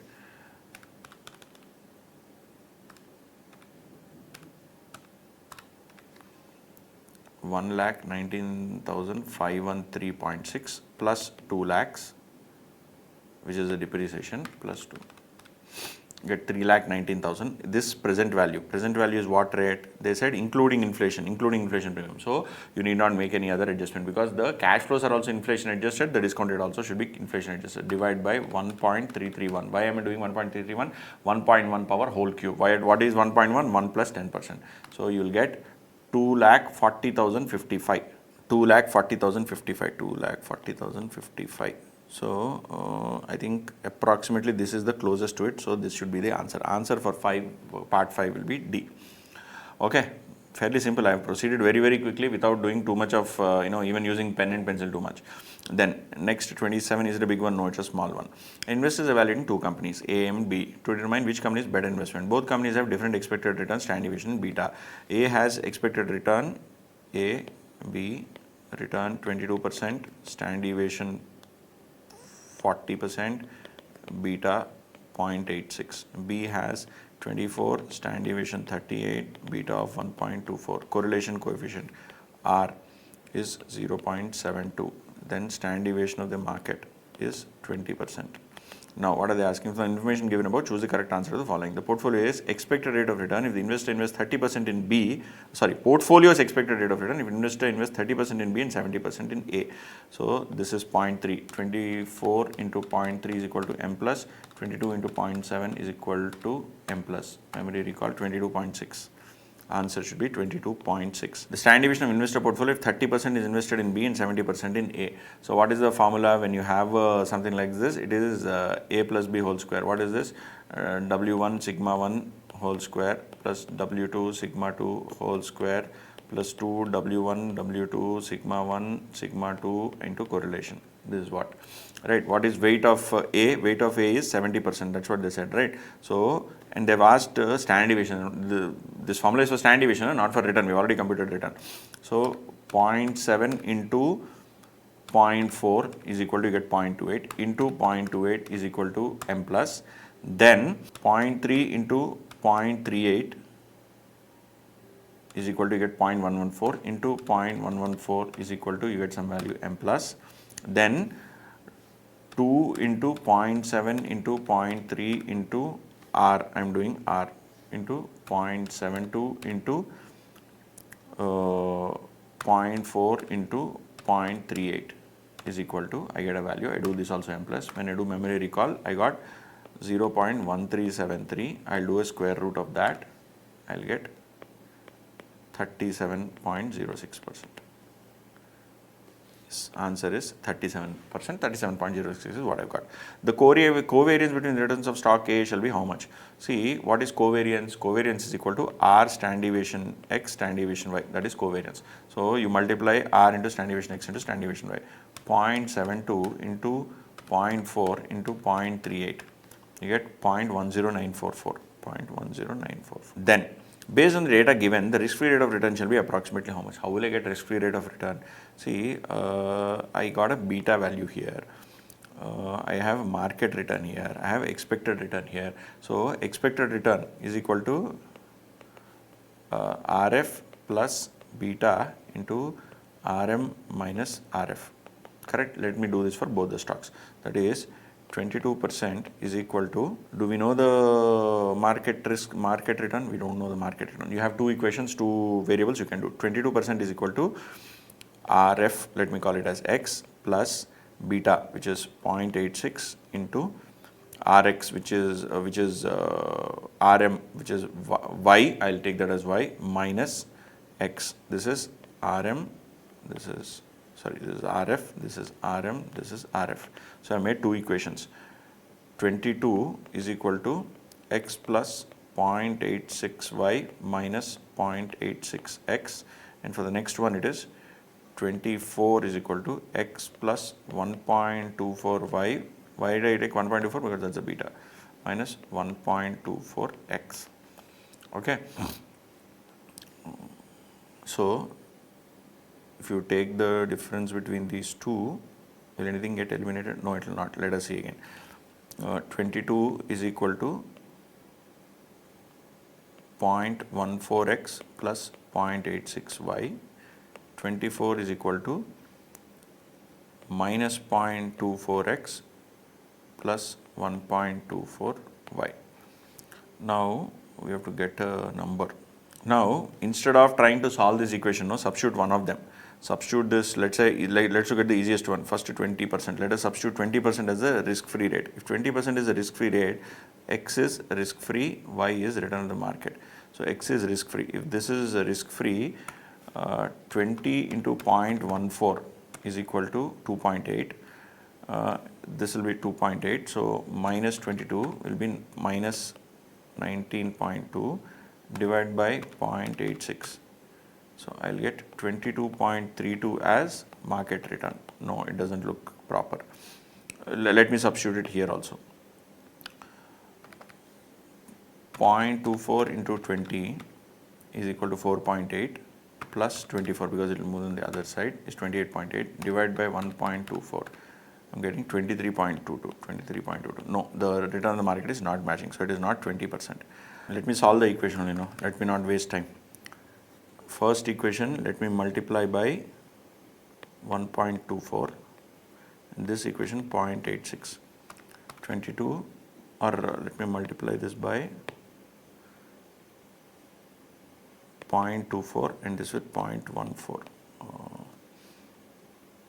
2 is common, right? So I can take 0.12 and 0.07. So I can do by 12 and 7. 12 and 7 I'll multiply. So 22 into 12 is equal to 0.14x into 12 plus 0.86y into 12. And same time I'll multiply the second equation by 7. 24 into 7 is equal to minus 0.24x into 7 plus 1.24y into 7. So 12 14s are 12 12s are 144, 16.8. This will be 16.8. So these both will actually get cancelled. These both will actually get cancelled.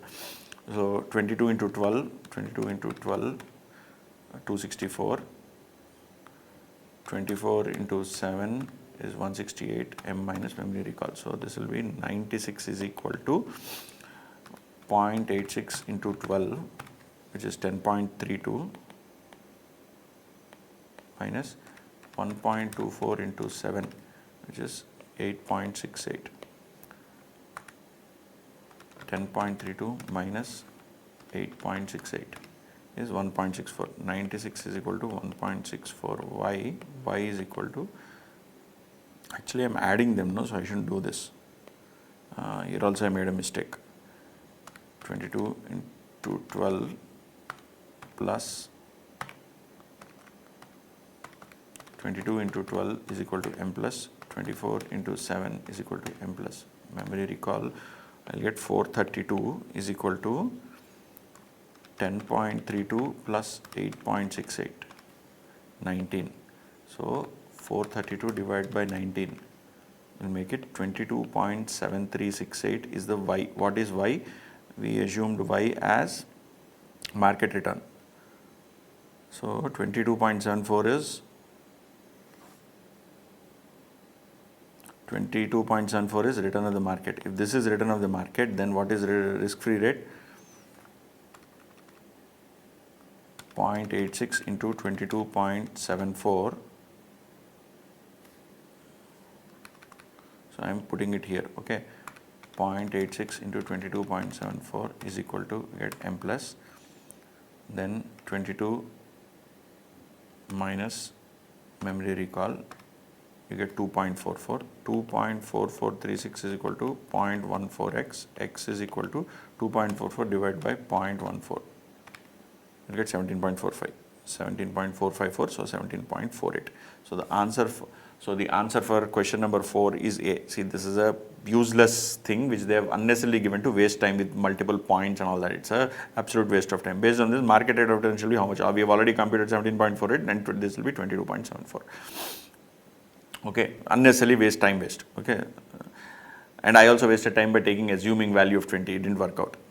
Okay, then case scenario 28. Is this big? Yeah, it is looking big. Let us see. XYZ Limited, a US firm, will require 3 lakh pounds in 180 days in evaluating different strategies to hedge against currency risks. The available market data is follows. Spot is $2 per pound. 180-day forward rate is $1.96 per pound. UK deposit is 4.5, borrowing rate 5. US deposit rate is 5 and borrowing 5.5.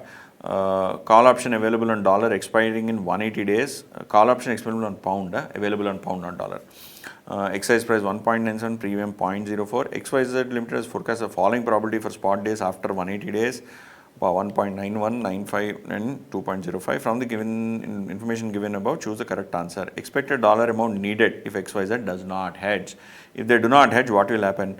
See, do we know what is the expected rate after a point of time? They have forecasted following rate. So what will be the exchange rate based on this? 1.91 into 0.25 is equal to m plus. 1.95 into 0.6 is equal to m plus. 2.05 into 0.15 is equal to m plus. Memory recall, you get 1.955. 1.95 is the exchange rate. Now what are these?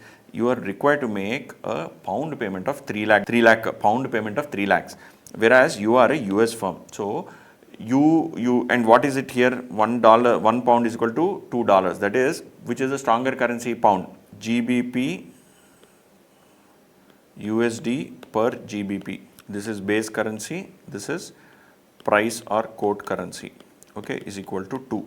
Now this is expected to come down to 1.955. So will you require more dollars or less dollars? See, earlier you were requiring for 1 pound $2. Now it is coming down to how much? 1.955. So you'll actually require less dollars. So you multiply that 3 lakhs into 1.955. You'll require 586,500. Then XYZ Limited chooses the forward contract option. The expected dollar amount needed in 180 days, the total dollar amount required. So instead of 1.955, it is 1.96. So it will be slightly higher than this. Instead of 586, it will be, I think it will be 588. 1.96 into 3 lakh. Yeah, 588. Okay, then under the money market hedge, approximately how much will XYZ need to repay after 180 days? If what is a money market hedge? You are having to make a payment. So if you're going to make a payment in pound, you need a deposit that will mature in pound. If you need a deposit that mature in pound, you basically have to make a pound deposit. If you have to make a pound deposit, you have to convert dollar into pound. If you're going to convert dollar into pound, you have to borrow dollar. Now what is the specific question? Under the money market, how much will need to repay? So you basically borrowed dollars. You borrowed dollars in such a way that you will repay the dollars on the due date, and on that the same day the pound deposit will mature. So how much do you have to pay? 3 lakh pounds you have to pay. Now if you make a pound deposit, what is a pound deposit rate? Pound deposit rate is 4.5%. This is for 6 months. So 2.25% for full year. For say 4.5% is for 180 days. It always interest rates are quoted in per annum basis. Please don't forget. So for half year it will be 2.25%. 3 lakhs divided by 1.0225. So you have to make a deposit of 2,93,398.5. This is the amount you deposit. If this is the amount you've deposited, you've got this much money in pound on date. If you've got this much money in pound on date, you've converted dollars. So how much did you borrow? How many dollars did you use to get this? This many pounds. Current spot rate is 2. So you took into 2. That is $586,797. You borrowed $586,797. But on $586,797, if you have borrowed, you have to pay interest. Interest is the rate of what? 5.5% per annum. So it is 2.75% for 6 months. So into 1.0275. You have to repay 602. You have to repay 602. How much money under money market? How much will XYZ need to repay after 188 days? 180 days. You have to repay 602. Why is it given 605? Did I make any mistake? This is 2.25, this is 7.75,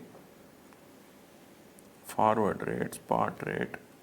See, in 3 lakh divided by 1.0225, I'll give you this much. For this, I need to give into 2 that many dollars. This many dollars, I am borrowing it at into 1.0275.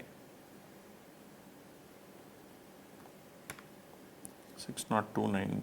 Is it that these rates are not per annum rates? If I take them as rates not per annum basis but 6 month rates only, 3 lakh divided by 1.045, I get some value. That I multiply with 2. That I multiply with 1.055. I get 605.74. Correct. So these are not per annum rates. These are 180 days rates. Kya yaar, always interest rates are quoted on per annum basis. So I was wondering where did I make a mistake. Okay, if XYZ chooses the call option contract after 180 days, total cost of the dollar for 3 lakhs inclusive of interest on premium account shall be how much? See, if you do a call option exercise price is this much. So 0.04 is the premium. Now what are they saying? Call option of 180 days, total cost of dollar.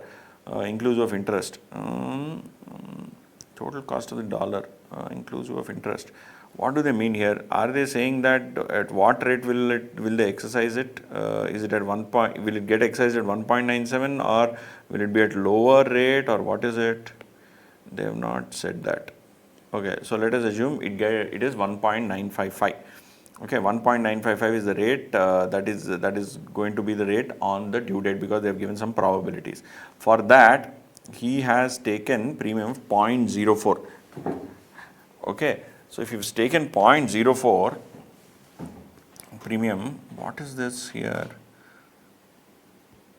We got how much? 586,500. That is the cost. To that, you have to add the premium. Premium of 0.04, 586 plus something. So it is definitely not 588, it is definitely not 586. It is these two. Now, is it possible that it is exactly 604?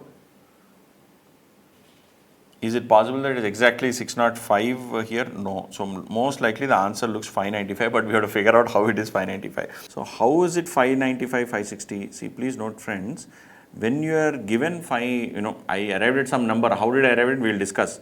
Okay. I arrived at by eliminating something. Okay, we'll come to that elimination later. Normally, how would you follow this? See, when you are given a exercise of an option wala story, you never use this 1.955. I use this 1.955 to arrive at this number. Please understand, I made my guess based on that, but in reality, you never use that. What you do, at every point, you check whether the option is going to be exercised or not. So at 1.91, will option be exercised? If the market rate is 1.91, you will not, you will buy it at 1.91 in the market. The option is not exercised. At 1.95, you will not exercise. At 2.05, you will exercise the option to buy at 1.97. So you do not multiply 1.91 into 25, 1.95 into 60, 2.05 into 50. No. You actually take at each level what is the payoff of the option or what is the eventual purchase price because of having the option. So at first case, 1.91 into into 0.25 is equal to M plus, 1.95 into 0.6 is equal to M plus. Then at this point you will not do it, if market is at 2.05 you will get it at 1.97. So you will do 1.97 into 0.15 is equal to M plus. When you do memory recall, you get 1.943. This you multiply with 3 lakhs. Okay, you get 582,900. Okay, plus you made interest payment, you made premium. Premium is how much? 12,000 plus 12,000. Okay, you got 594,900. Then on this 12,000, you also made a payment of what is this 12,000 ka payment? 12,000 payment is your 4 cents into 3 lakh pounds. That is 12,000. Okay, that is the premium payment. Okay, so this did not include premium. This multiplied with 3 lakh pounds and premium separately and interest on the premium. This comes to how much? 594,900, and I have to add interest on premium, which is 12,000 into 5.5%, which is 660. So it will be 660 plus 594,900. 594,900 plus 660 will be 595,560. Is that the number that is given? Yes, 595,560. I did it by elimination basis, but if you actually have to solve, you have to solve like this. Please don't make this fundamental mistake of direct take at 1.955. What is 1.955? 1.955 is the expected rate. But for if you are going to exercise the option or not can be computed, or rather if you are going to exercise the option or not has to be decided based at each individual level what is going to be the payoff from the option, or what is going to be the cost of foreign exchange at that level if this happens. Okay, and then use the probabilities, multiply them with the probabilities and arrive at the approximate price that you will actually end up paying. Expected spot rate per 180 days shall be how much? What is the expected spot rate here? See, expected spot rate is what? Expected spot rate is based on theoretical this thing. What is theoretical price here? Have they given any number? 1.955 have they given? 1.955. This possibly could be 1. Why? Because we already found out expected rate is based on these 3 probability multiplications, 1.955. That is one possibility. Can we find out based on these ratios also? Because this is the current forward rate and this is the current spot. Theoretical price is what? Is that what they are asking? But if they are asking you theoretical price, they have given 2 rates here. How are you going to compute? You can take the average. So 2, this is what is the banker bids to buy the base currency? Base currency is in the denominator. Okay. In Indian context, what do you do? If it is 85, we multiply 85 with 1.1% by 1.05%. This is India rate, this is US rate. Same logic here. 2, you multiply with the US rate and GBP rate. Why? Because the denominator is GBP, right? So 2 into 1.0525, I am taking the average of these 2 rates, divided by 1.0475, I am taking the average of these 2 rates, is 2.0095. Is 2 given here? 2.0095. No, this is not given. So I don't think they're asking you a theoretical forward or ideal spot. They're asking you what is the expected spot based on their estimation. So answer is C, 1.96. Okay, let us move to the next one. Is this a big one or is this a small one? This doesn't look like too big. P Limited is planning to borrow an amount of 60 crores for a period of 3 months in the coming 6 months time from now. So 6 into 9. Okay. 6 after 6 months for a 3 months period, total 9 months. Okay, the current rate of interest is 9% per annum, but it is likely to go up in 6 months time. The company wants to hedge itself against likely increase in interest rate. You as CFO have been asked to suggest both traditional as well as modern methods to hedge. Suppose the bankers of P quoted the following FRA 3 into 6, 6 into 9 and 9 into 12. Why are they given 2 rates? One is for borrowing, one is for lending. P has already issued redeemable bonds or debentures. From the information given above, choose the correct answer. Which of the following shall be applicable to FRA to hedge the interest rate risk if P agrees to adopt this method to hedge? See, if you are going to borrow, you will always get the higher rate. If you are going to lend, you will get the lower rate. So first is this. Then we already decided 6 is to 9, 6 into 9. So the 9.3 should be the answer. Why? Because you are planning to borrow. So 9.3 is what is the option? 9.3, 1B. What is the option? 1B. Okay. Then actual interest rate after 6 months happens to be 9.6%, approximate settlement amount. If actual rate is 9.6, you have agreed to borrow at 9.3. How much is the thing? 60 crores. And these are all per annum basis. Okay. What is the amount to be borrowed? 60 crores, not 6 crores, 60 crores. 60 crores, that is 8 zeros, okay, 60 crores into, for how much period? For 3 months. So into 3 by 12, okay, into, what is the differential interest rate? 9.3 and 9.6 into 0.3%. 4,50,000. 4,50,000 is the interest. Who will get? I am smart person, agree to borrow at 9.3, so I will get the interest, so banker will pay. So shall be paid by the banker to P. This is the thing. Now, if it is 4,50,000, it is for 3-month period. So you have to divide it by 1 plus 9.6% into 3 by 12. Why? I'm doing present value. So 9.6% into 0.25 is 2.4 divided by 100 plus 1, okay, m plus 4,50,000 divided by memory recall 1.024 is 439,453. Yes, answer is C. Then if the actual rate of interest after 6 months appears to be 8.8, then you have lost it. So you can directly modify with this. Okay, you need not play around too much. Okay, if it is if it is 8.8, who is going to lose? I have agreed at 9.3, whereas the market is 8.8, so I have lost. So 60 crores into 0.25 into 0.5%, 7,50,000. I have lost 7,50,000. So 7,50,000 should be paid by P to its banker. Now present value of 7,50,000 divided by 1.022. How did I get 1.022? 8.8 is the market rate, divided by 4 is 2.2, 1 plus 2.2%. You get 733,855. See, that is the answer. Then which of the following techniques is not modern? Interest rate future, interest rate option, interest rate swap, forward rate. Forward rate is definitely not modern. It's an older one. Interest rate futures, interest rate options and interest rate swaps are modern techniques. Now let us move to the next one. This looks to be a bigger case study. Let us see what this is. Concept of sustainable growth. Sustainable growth represents, according to the case scenario, risk associated with growing quickly is what? Which of the following twin cornerstones are necessary for sustained growth? In an inflationary condition, if creditors require XYZ historical cost recognition, the inflation reduces what or decreases what? I think, do we need to read the case study? Let me see if I can answer. Concept of sustainable growth. SGR was introduced by whom? So, concept of sustainable growth rate, see, Harry Markowitz and Sharp, both of them are portfolio related people only. Black-Scholes is clearly options. So, I think it could be Robert C. Higgins. I don't remember. I am also guessing. If it is there in the material, you can go and check it. I am pretty sure it will be there in the material.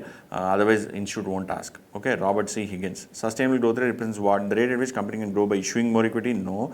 Maximum rate of growth in sales that can be achieved without borrowing additional funds? Yes. Growth rate determined by market? No. Growth determined by inflation? No. Answer is B.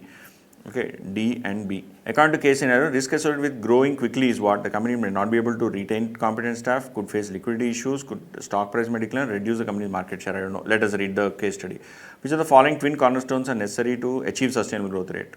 Cost cutting, sales, product innovation, growth capability and growth strategy. This likely looks to be the answer because let us see, we'll come back to this. In an inflationary condition, if creditors require requisite historical cost debt equity ratio to be constant, inflation reduces the need for financing, increases sustainable growth rate, lowers the sustainable growth rate, has no effect.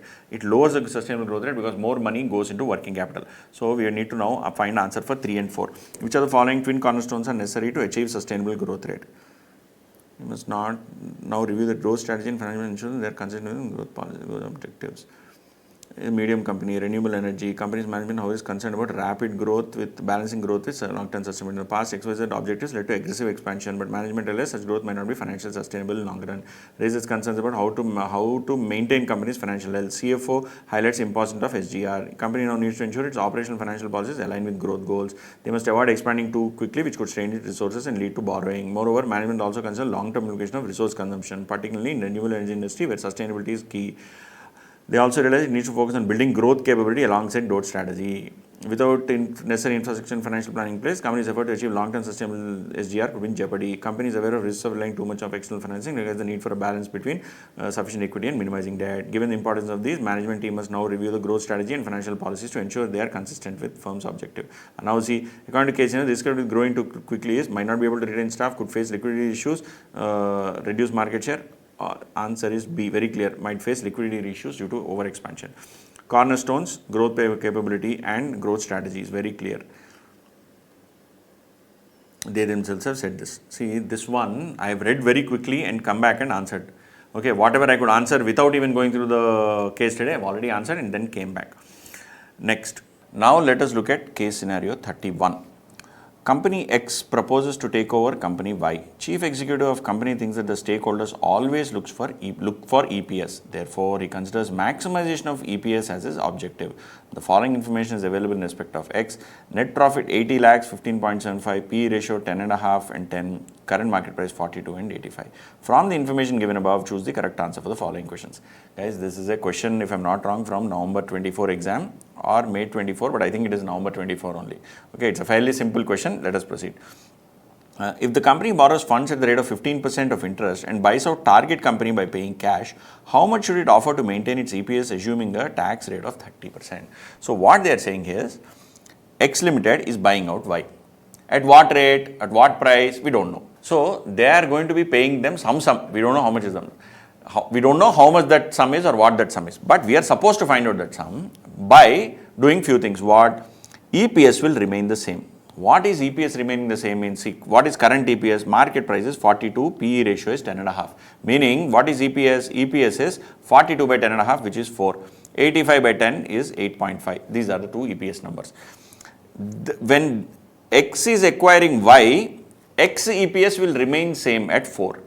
That is, you will issue some number of shares. Let's take X number of shares. You will issue X number of shares to Y. So, the EPS will remain same. Now, will the share issue happen? No, they very clearly said you are buying out. You are buying out by paying cash. So, is there a question of share issue? There is no question of share issue. It is directly buying out. So, you will pay some X amount of money. Okay, the amount of money that you will pay will be X. And whatever X you pay, okay, you will pay X.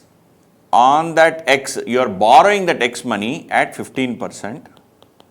And on that 15%, you are going to get a tax break of 30%. So, your net expenditure in P&L, your interest cost in P&L, or rather your interest cost post-tax, that is your PAT, will decrease by this much. Your PAT, what is your original PAT? Original PAT is 80. Because of doing this activity, your PAT will come down by this much. How did I get this number? Whatever is the borrowing, multiplied by 15% interest. Out of that, 70% is treated as expenditure. Balance is tax, balance is, it is a tax deductible expenditure. So, on that there is a tax benefit. So, this is your net expenditure. This is a reduction. So, from 80 lakhs, your original EPS, there is a reduction of X into 15% into 70. But at the same time, no new shares are issued. No new shares are issued, but at the same time, you are also getting new PAT added into your company. Why? Because 15.75 lakhs is getting added. Why? Because when you acquire the company, all its profits become yours, no? And profits are getting added here, expenditure is happening here. But after doing all of this, your net profit is same 80 lakhs. Why same 80 lakhs? Because your EPS is going to remain the same and you are not issuing any new fresh shares. So, if your EPS of 4 is going to remain the same at whatever is the share count, what will be the share count? If EPS is 4 and net profit is 80 lakhs, what is the share count? Share count is 20 lakhs here and 15.75 by 8.5. How much will it be? 15,75,000 by 8.5. 1,85,294. If you are going to issue, if you are having this number of shares, you are buying out all these shares by paying some money. Total money is that X. Per share, how much we don't know. Into 15% into 70 is your total P&L expenditure, and you are getting a P&L in PAT level gain of 15.75. And by doing all of this, your PAT is remaining the same and the denominator of share count of 20 lakhs is remaining the same. So, your EPS will remain the same. See, 20 can be stuck off, 80 can also be stuck off. So, this 15.75 is equal to X into 15% into 70%, or 15% into 70% is 10.5%. So, 15.75 lakhs is equal to X into 10.5%, or X is equal to 15.75 lakhs divided by 10.5%. That will be 15,75,000 divided by 0.105. That will be X equal to 150 lakhs. So, the answer here is C, X is equal to 150 lakhs. Okay, this is the first one. Now, maximum exchange ratio, let me clean this up. Maximum exchange ratio which the company should offer so that the company could keep EPS at current level. See, your EPS has to remain the same. What is the current ratios of EPS? We have already computed 4 into 8 is to 8.5. If your EPS is 4 and 8.5, the ratio at which you should swap shares such that your EPS level will remain the same will exactly be 8.5 is to 5. 8.5 is to 4. Okay, 8.5 is to 4. That is, for every 8.5 shares, you will get 4 shares of that company. Okay, or for every 8.5 shares of X, you will get 4 shares of Y. Or for every 4 shares of Y, you will get 8.5 shares of X. That is one way to look at it. But here they have not given it like that. So you do simply 8.5 by 4. You get 2.125. Is there 2.125 here? Yes. Answer is B. 1 is to 2.125. So if you, because EPS is going to be you want to retain the EPS same, your acquirer EPS is 4, target EPS is 8.5. So target is actually a much more richer company. So if you allot for every 1 share of the target, you have to allot more shares of the acquirer. So for every 1 share of the target, you have to allot 2.125 shares of the acquirer. Okay, so this is the ratio. This is also done. This is also done. Then number of shares to be issued by X Limited shall be approximately. Now under what scenario? Under borrowing, anyway you will not issue shares. Under EPS, how many shares will you issue? So under EPS scenario where you will issue for every 1 share of Y, you will issue 2.125 shares. How many shares of Y are there? You will just now computed 185, 294. So for 185, 294 shares, you will issue into 2.125 shares of the acquirer into 185, 294. You will get 3,93,750, 749.75, I am rounding off, 3,93,750. So the answer is A, 3.9375. Okay, it's a fairly simple question, there is nothing complicated in it, and as I said, it is from November 24 if I am not wrong. Okay, let us look at the next one. Case scenario number 32. Following information is related to actions taken in different situation of financial options. Exercised, lapsed, 140, 200, 300, 20, 15, 25, spot price. Now, I think this is also a November 24 question if I am not wrong. From the information given above, choose the correct answer. In situation 3, that is in this situation, the investor's position and amount of P&L. See, exercise price is 300, premium is 25. Is it a call option or put option? I have no clue. Premium is 25, spot price is 400. Now tell me, if the spot is 400 and I have a right to buy it at 300, okay, I will buy, no, but I let it lapse, meaning it is not a call option. Call option is what? A right to buy. Here I have a right to buy it at 300, when market is at 400, I will definitely buy, but I let it lapse. So basically it is not a call option, it is a put option. See, I am looking at it from a perspective of buyer, okay. Even if it is a seller, even if I am a seller of a call option, the option will lapse because the buyer will not exercise it. So it does not matter whether you are a buyer or seller of an option, only when the buyer exercises it, the seller will have to honor it. When the option is lapsed, that is because buyer is not in profit, it is a lapse for both for the buyer as well as for the seller. So this is not a call option, this is a put option. Put option, I have a right to buy it at, I have the right to sell. Put option is what? Right to sell. I have a right to sell it at 300, market is at 400. I will sell in the market. Why will I sell it to you? Now this is a put option. What is the question? In situation 3, investor position and amount of profit or loss. In this case, the put option that I have a right to sell it at 300, but market is already 400. So I will sell it at 400. How much gain I have made? 100 rupees. But I have also paid a premium of 25. So my net gain is 75. Are they asking gain? See what have they asked? Call option, put option, long position, short position. See, if it is a put option is correct. That part we have established. No, but here they are saying 25. Acha, they are not considering the gain from the option, notional gain, because I have a right to sell it in the market at 400. No. Option per se, they made a loss of 25. So the answer is 1A. I remember quite a few students had a lot. When I did a YouTube video on this, people were completely, people went bonkers. They were like, sir, how kaise ho sakta? It can be long, it can be short, and a lot of arguments also happened. Finally, when the suggested answers came out, everybody kept quiet. What I did was right. Okay, so it is put option 25.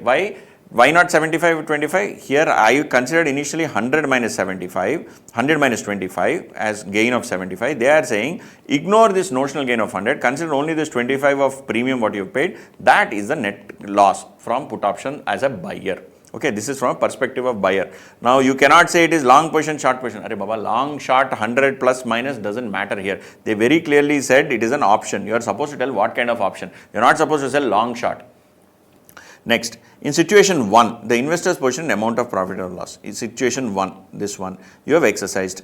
Exercise price is 140, spot price is 160. So it is very clearly call option. You exercised it at 140 because market is at 160, you made a 20 gain, but you also made 20 of premium. So your net position should be 0. So call option and 0 should ideally be the answer. Call option and 0 should ideally be the answer. Is there anything else? Call option and 20. See, a lot of people get this doubt.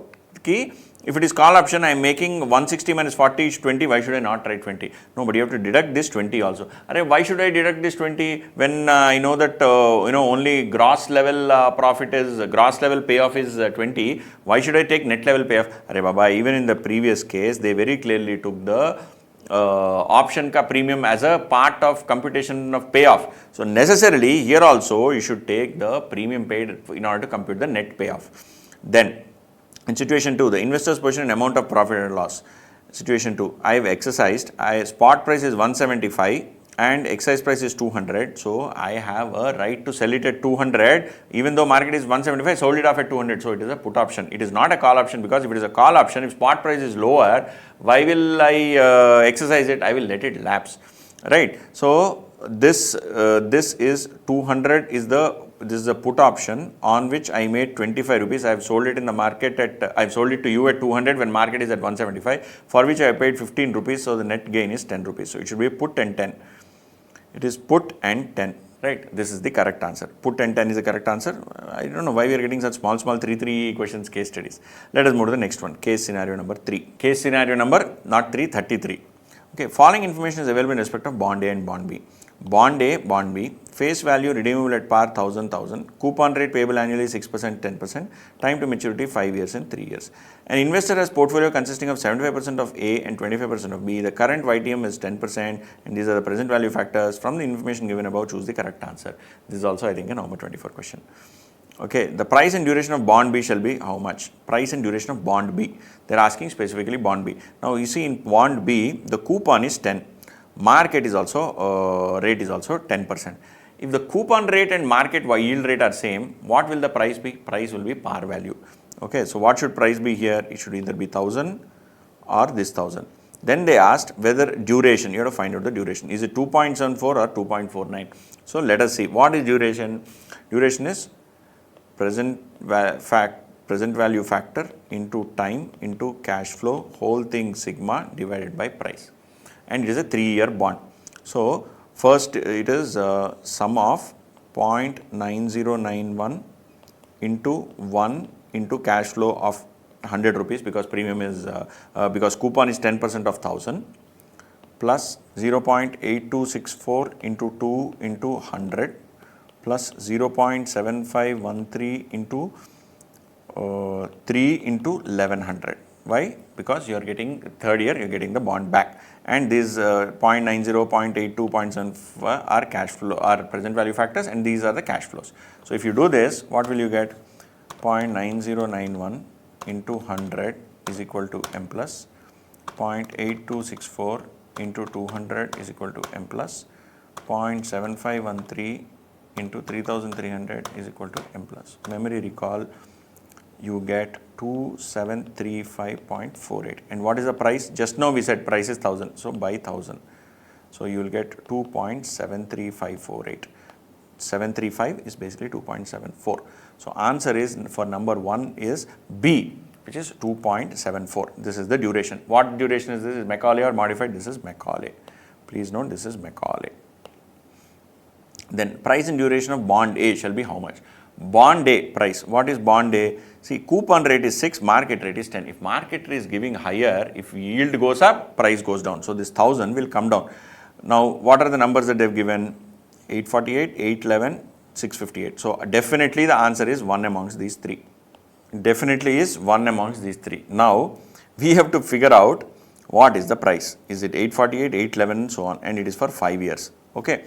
So let me do 60 let me add up all these present value factors. If we get the price, I think we need not solve for the rest of it. What is the price here? Price is present value of all future cash flows. What are the future cash flows? 6% on 1000, which is 60.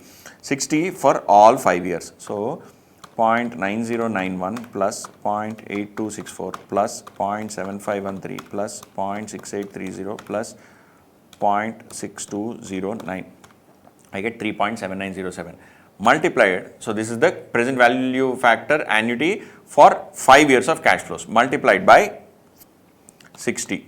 Okay, I got 227.442. I added it. Then for the last year, you also get 1000 rupees. So 1000 into 0.6209 is equal to 620.9. That also added. So when I do memory recall, 848.342. So 848.34. So answer is 848.34, which is option 1. You need not compute anything else, because once you computed the price, the duration, you need not compute, because price is the differentiating factor. Next, price sensitivity of the portfolio. What is price sensitivity of the portfolio? Price sensitivity here refers to volatility, which is modified duration. Modified duration, which is what? Macaulay by 1 plus yield. Okay, of the portfolio. Now they're not asking for individual things, they're asking for the entire portfolio. See, and we have already computed the duration here. Duration is additive. So what are the numbers here? 2.74 and 4.41. 4.41 is how much? 4.41 is bond A, and that is 75%. Into 0.75. This is into 0.25. So 2.74 into 0.25 is equal to M plus. 4.41 into 0.75 is equal to M plus. If I do memory recall, I get 3.9925. But this I have to divide. Divide by what? Divide by 1 plus current yield, which is what? 1 plus 10%. So divide by 1.1. You get 3.6295. Is there anything? Yes, 3.63. Why have they given it in minus? Because when in modified duration, basically the sensitivity is when there is an increase in yield, the price drops. When there is a decrease in yield, the price increases. So to convey the opposite nature, it is given in negative value. Because when you have an increase in yield, you will just put plus 10. Into minus 0.3, you'll just put, let's say there is an increase in yield by 10 basis points. So what you will do? Plus 0.1 plus 0.1 into minus 3.63. This is going to be the change in price. That is, price is going to fall. If there is a reduction in yield, you will do minus 0.1 into minus 3.63. So what will happen? This will become, net number will become plus. So the price will increase. Yield decreases, price increases. That is the logic. Again, this also November 24, fairly simple question. Now let us move to the next one. Case scenario 34. Z Limited paid a dividend of 5 for current year. The dividend is expected to grow at 25% for the next 6 years and 10% per annum thereafter. The return of the government bond is 13%. Market return is expected to be 20%. Correlation between market return and Z share return is 0.3733. Standard deviation of market and Z is 12% and 18%. Round off to 2 decimal places. From the information given above, choose correct answer. What is the expected return of Z shares? This also again November 24 question only. What is the expected return of Z shares? See, expected return. What is expected return? Let us see. Paid a dividend of 5. Okay, let me write down the data. D0 is equal to 5. G is equal to 25%. G1 to G6. G7 to G infinity is 10%.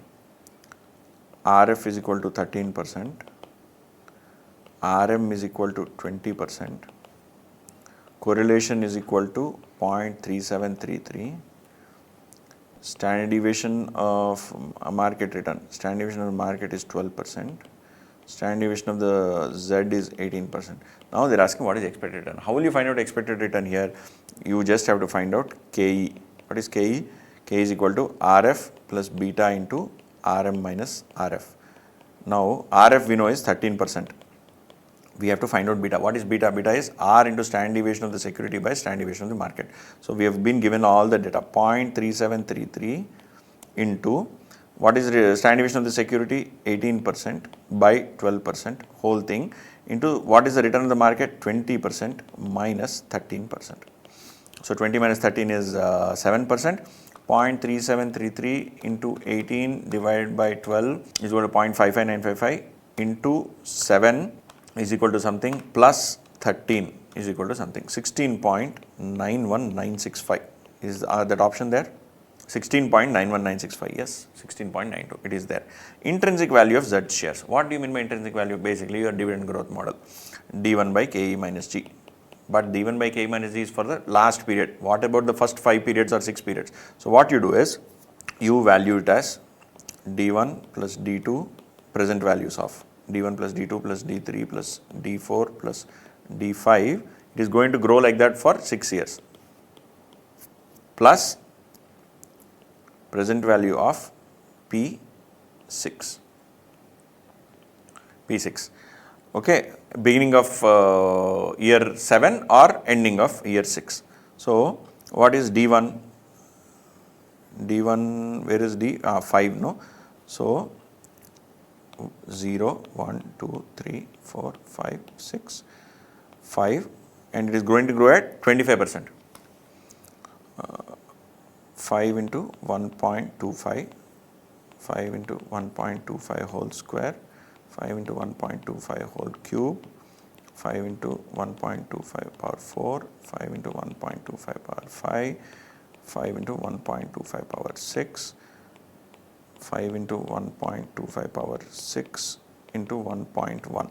Okay, these are the dividends. Now what is the discount factor? Discount factor we have already computed here, 16%, because that is what is the cost of equity, no? So that also you can do, that is 5 into 1.25 by 1.1691965. That is 1.25 divided by 1.1691965. You get 1.06911. So instead of computing this and then dividing by 1.1691965, you take this number.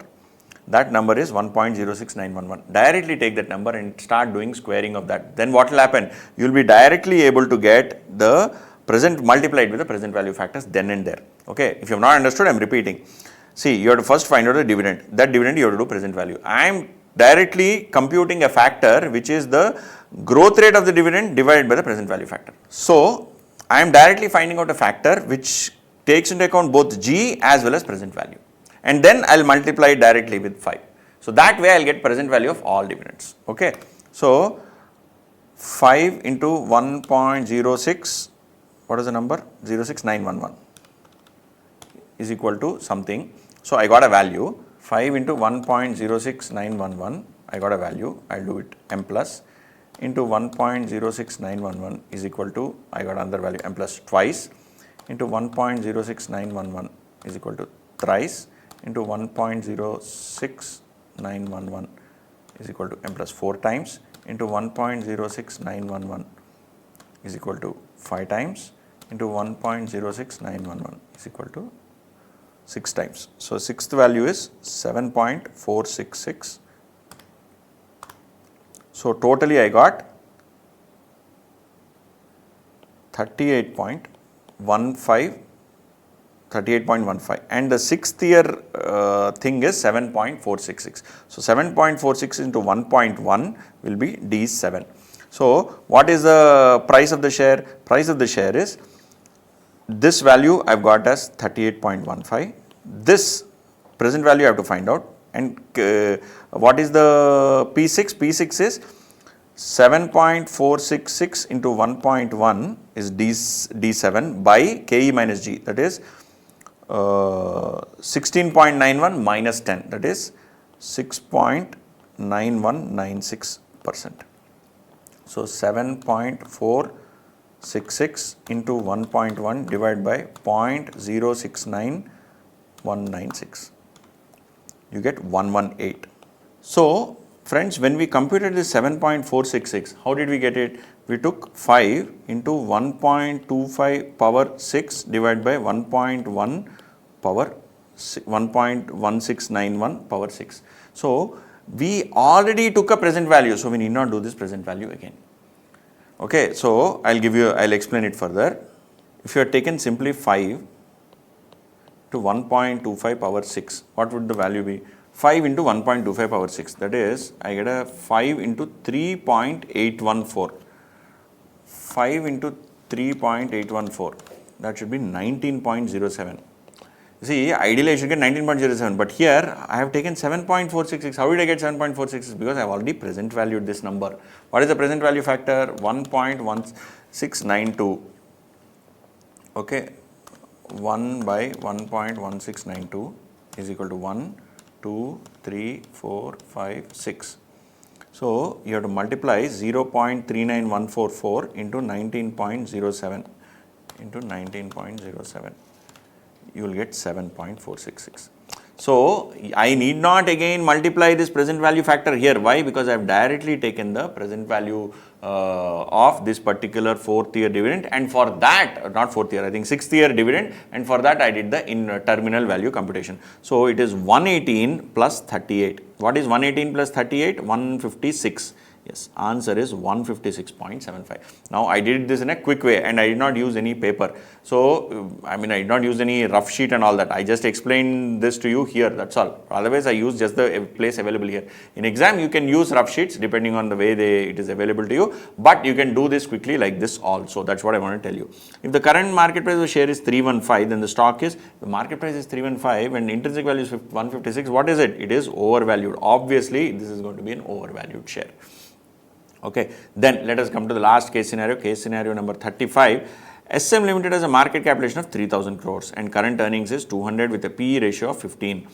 Okay, EPS is equal to 200, PE is equal to 15, market price equal to 20 into 15, which is 300, and market cap is equal to 3000 crores, meaning share count is equal to 10 crores. Okay, I got all of this from first two lines. The board is considering a proposal to buy 20% of the shares. So that is 2 crore shares at a premium which can be supported by the financials. The board expects post buyback price is 3057. So, okay, 3057 is equal to new price. Then post buyback PE will remain the same. That is, your PE is 15 and your price is this. So if this is price and this is PE, something else has to be earnings. So what is your earning? 3057 divided by 15, 203.8. Hey, I think I made a mistake. Market 15 into, if EPS is 20 and this is 10, EPS is 200 here. I wrote 20, I don't know. That's what I was wondering. Where did I make a mistake? Market price is 3000. So this is 1 crore and this is 20 lakhs. See? That's what, you should be very careful in trying to hurry answer, you should not make a mistake. EPS is 200, PE is 15 meaning market price is 3000, market capital is 3000 crore meaning share count is 1 crore, 20% buyback is 20 lakhs, new price is 3057, so the PE is remaining same at 15, so the EPS will go down to 203. Now, post buyback PE will remain the same. Company proposes to fund the buyback by availing 8% bank loans since resources are committed for expansion plans. Applicable income tax is 30%. From the given information above, choose the correct answer. The number of shares proposed to be bought back is 20 lakhs. Answer is C, 20 lakhs. Very simple. The interest amount which can be paid for availing the bank loan. Now, 20 lakhs is the thing, and at what price will you buy back? So, if EPS is 203, they are asking work backwards and compute what your interest cost is. So, if EPS is 203, okay, EPS is 203, what is your total profit? What was your old profit? PE ratio is 15 and EPS is 200 and you have share count of 1 crore. So, profit per share into number of shares. So, your old profit was 200 crores. Now this 200 was what? Your 200 is profit divided by 1 crore shares is giving you 200 rupees EPS. Now they are saying your EPS is equal to 203.8, which is equal to total sum net profit divided by new shares. How much is the new shares? You have bought back 20. So you have now 80 lakh shares. Okay. Why is this relevant? Why is this relevant? Because this is relevant because you have to find out what is the new net profit. How will you find out what is the new net profit? You will find out new net profit, then you will know what is the interest. Once you know interest, what will you do? What is the loan? Once you know the loan, what will you do? You know the loan, you know how much amount has been spent for the 20 lakhs of shares. Okay, so let us see. Now what is net profit? Net profit is equal to 203.8 into 0.8. That is 163.04 crores. This is the net profit. what is the PBT? PBT is divided by 0.7, no? What is the tax rate? By 0.7, divided by 0.7. So PBT is 232.91 crore is PBT. This is new. What was old PBT? Old you had 200 crores of profit, no? 200 by 0.7. Old PBT was 285. 285.714. So what is the change in PBT? 285.714 minus 232.914. Your PBT change is 52.80. This is the interest that you have paid. If this is the interest that you have paid and you have paid an interest rate of 8%, what is the overall loan? Assuming that this has happened at the beginning of the year, by 0.08, that is your loan. What is your loan? 660 crores. 660. All of this I have given in crores. So 660 crores is your loan. If 660 crores is your loan, okay, what is they ask? Interest amount which can be paid for availing bank loan. First question that they have asked is 52.8. So the answer is very clear, 5280 lakhs or 52.8 crores. Okay, this part of the question is done. The loan amount raised shall be how much? 6,600 lakhs or 660 crores. That is also done. Then the premium per share paid over the current price. If you have used 660 crores to buy how many shares? You have bought back 20 lakh shares. So 6,600, 660 and 00, 66,000 lakhs divided by 20 lakhs. Lakhs get cancelled. You have 3,300. So, how much premium did you pay? 3,000 was the old price, you paid extra 300. So, the answer should be 300. Answer is C, 300. Premium over the current market price. How much is the premium? 300 on 3,000 is 10%. So, answer is C at 10%. Answer is C at 10%. It's a fairly simple question, not complicated at all. Again, this is also a question from, I think very similar question or same question was asked in November 24. Okay, so we have completed now all the 35. Okay, in 35, original 12 were completed in part 1. Balance 23 I have completed now. With this, we have completed the entire case study booklet issued by BOS of ICAI. Okay, friends, so I am uploading this both on YouTube as well as in the classes and of course the document also will be uploaded. Some questions they had incorrect answers, 1 or 2 questions in the beginning, so please ignore them. Whatever I have given is correct. Then I also have, if you are watching this on YouTube, I also have last day revision notes that are available for all topics which I have uploaded in our free resources. You can check that out. Then this can be useful for your upcoming exams. Then I also have revision videos. I have in Hindi as well as I have in English that also are available in my YouTube channel. So guys, there is a great range of resources that I have given for you so that you can study well. Okay, so I wish all the very best to all of you for the upcoming exams, and I hope you make the best use of resources that you have, what I have provided. In case you have any further doubts, please feel free to reach out to me by commenting on this video or by reaching out to me on our OneFin app where you can ask queries in the forum. Okay, chalo, all the very best and see you later.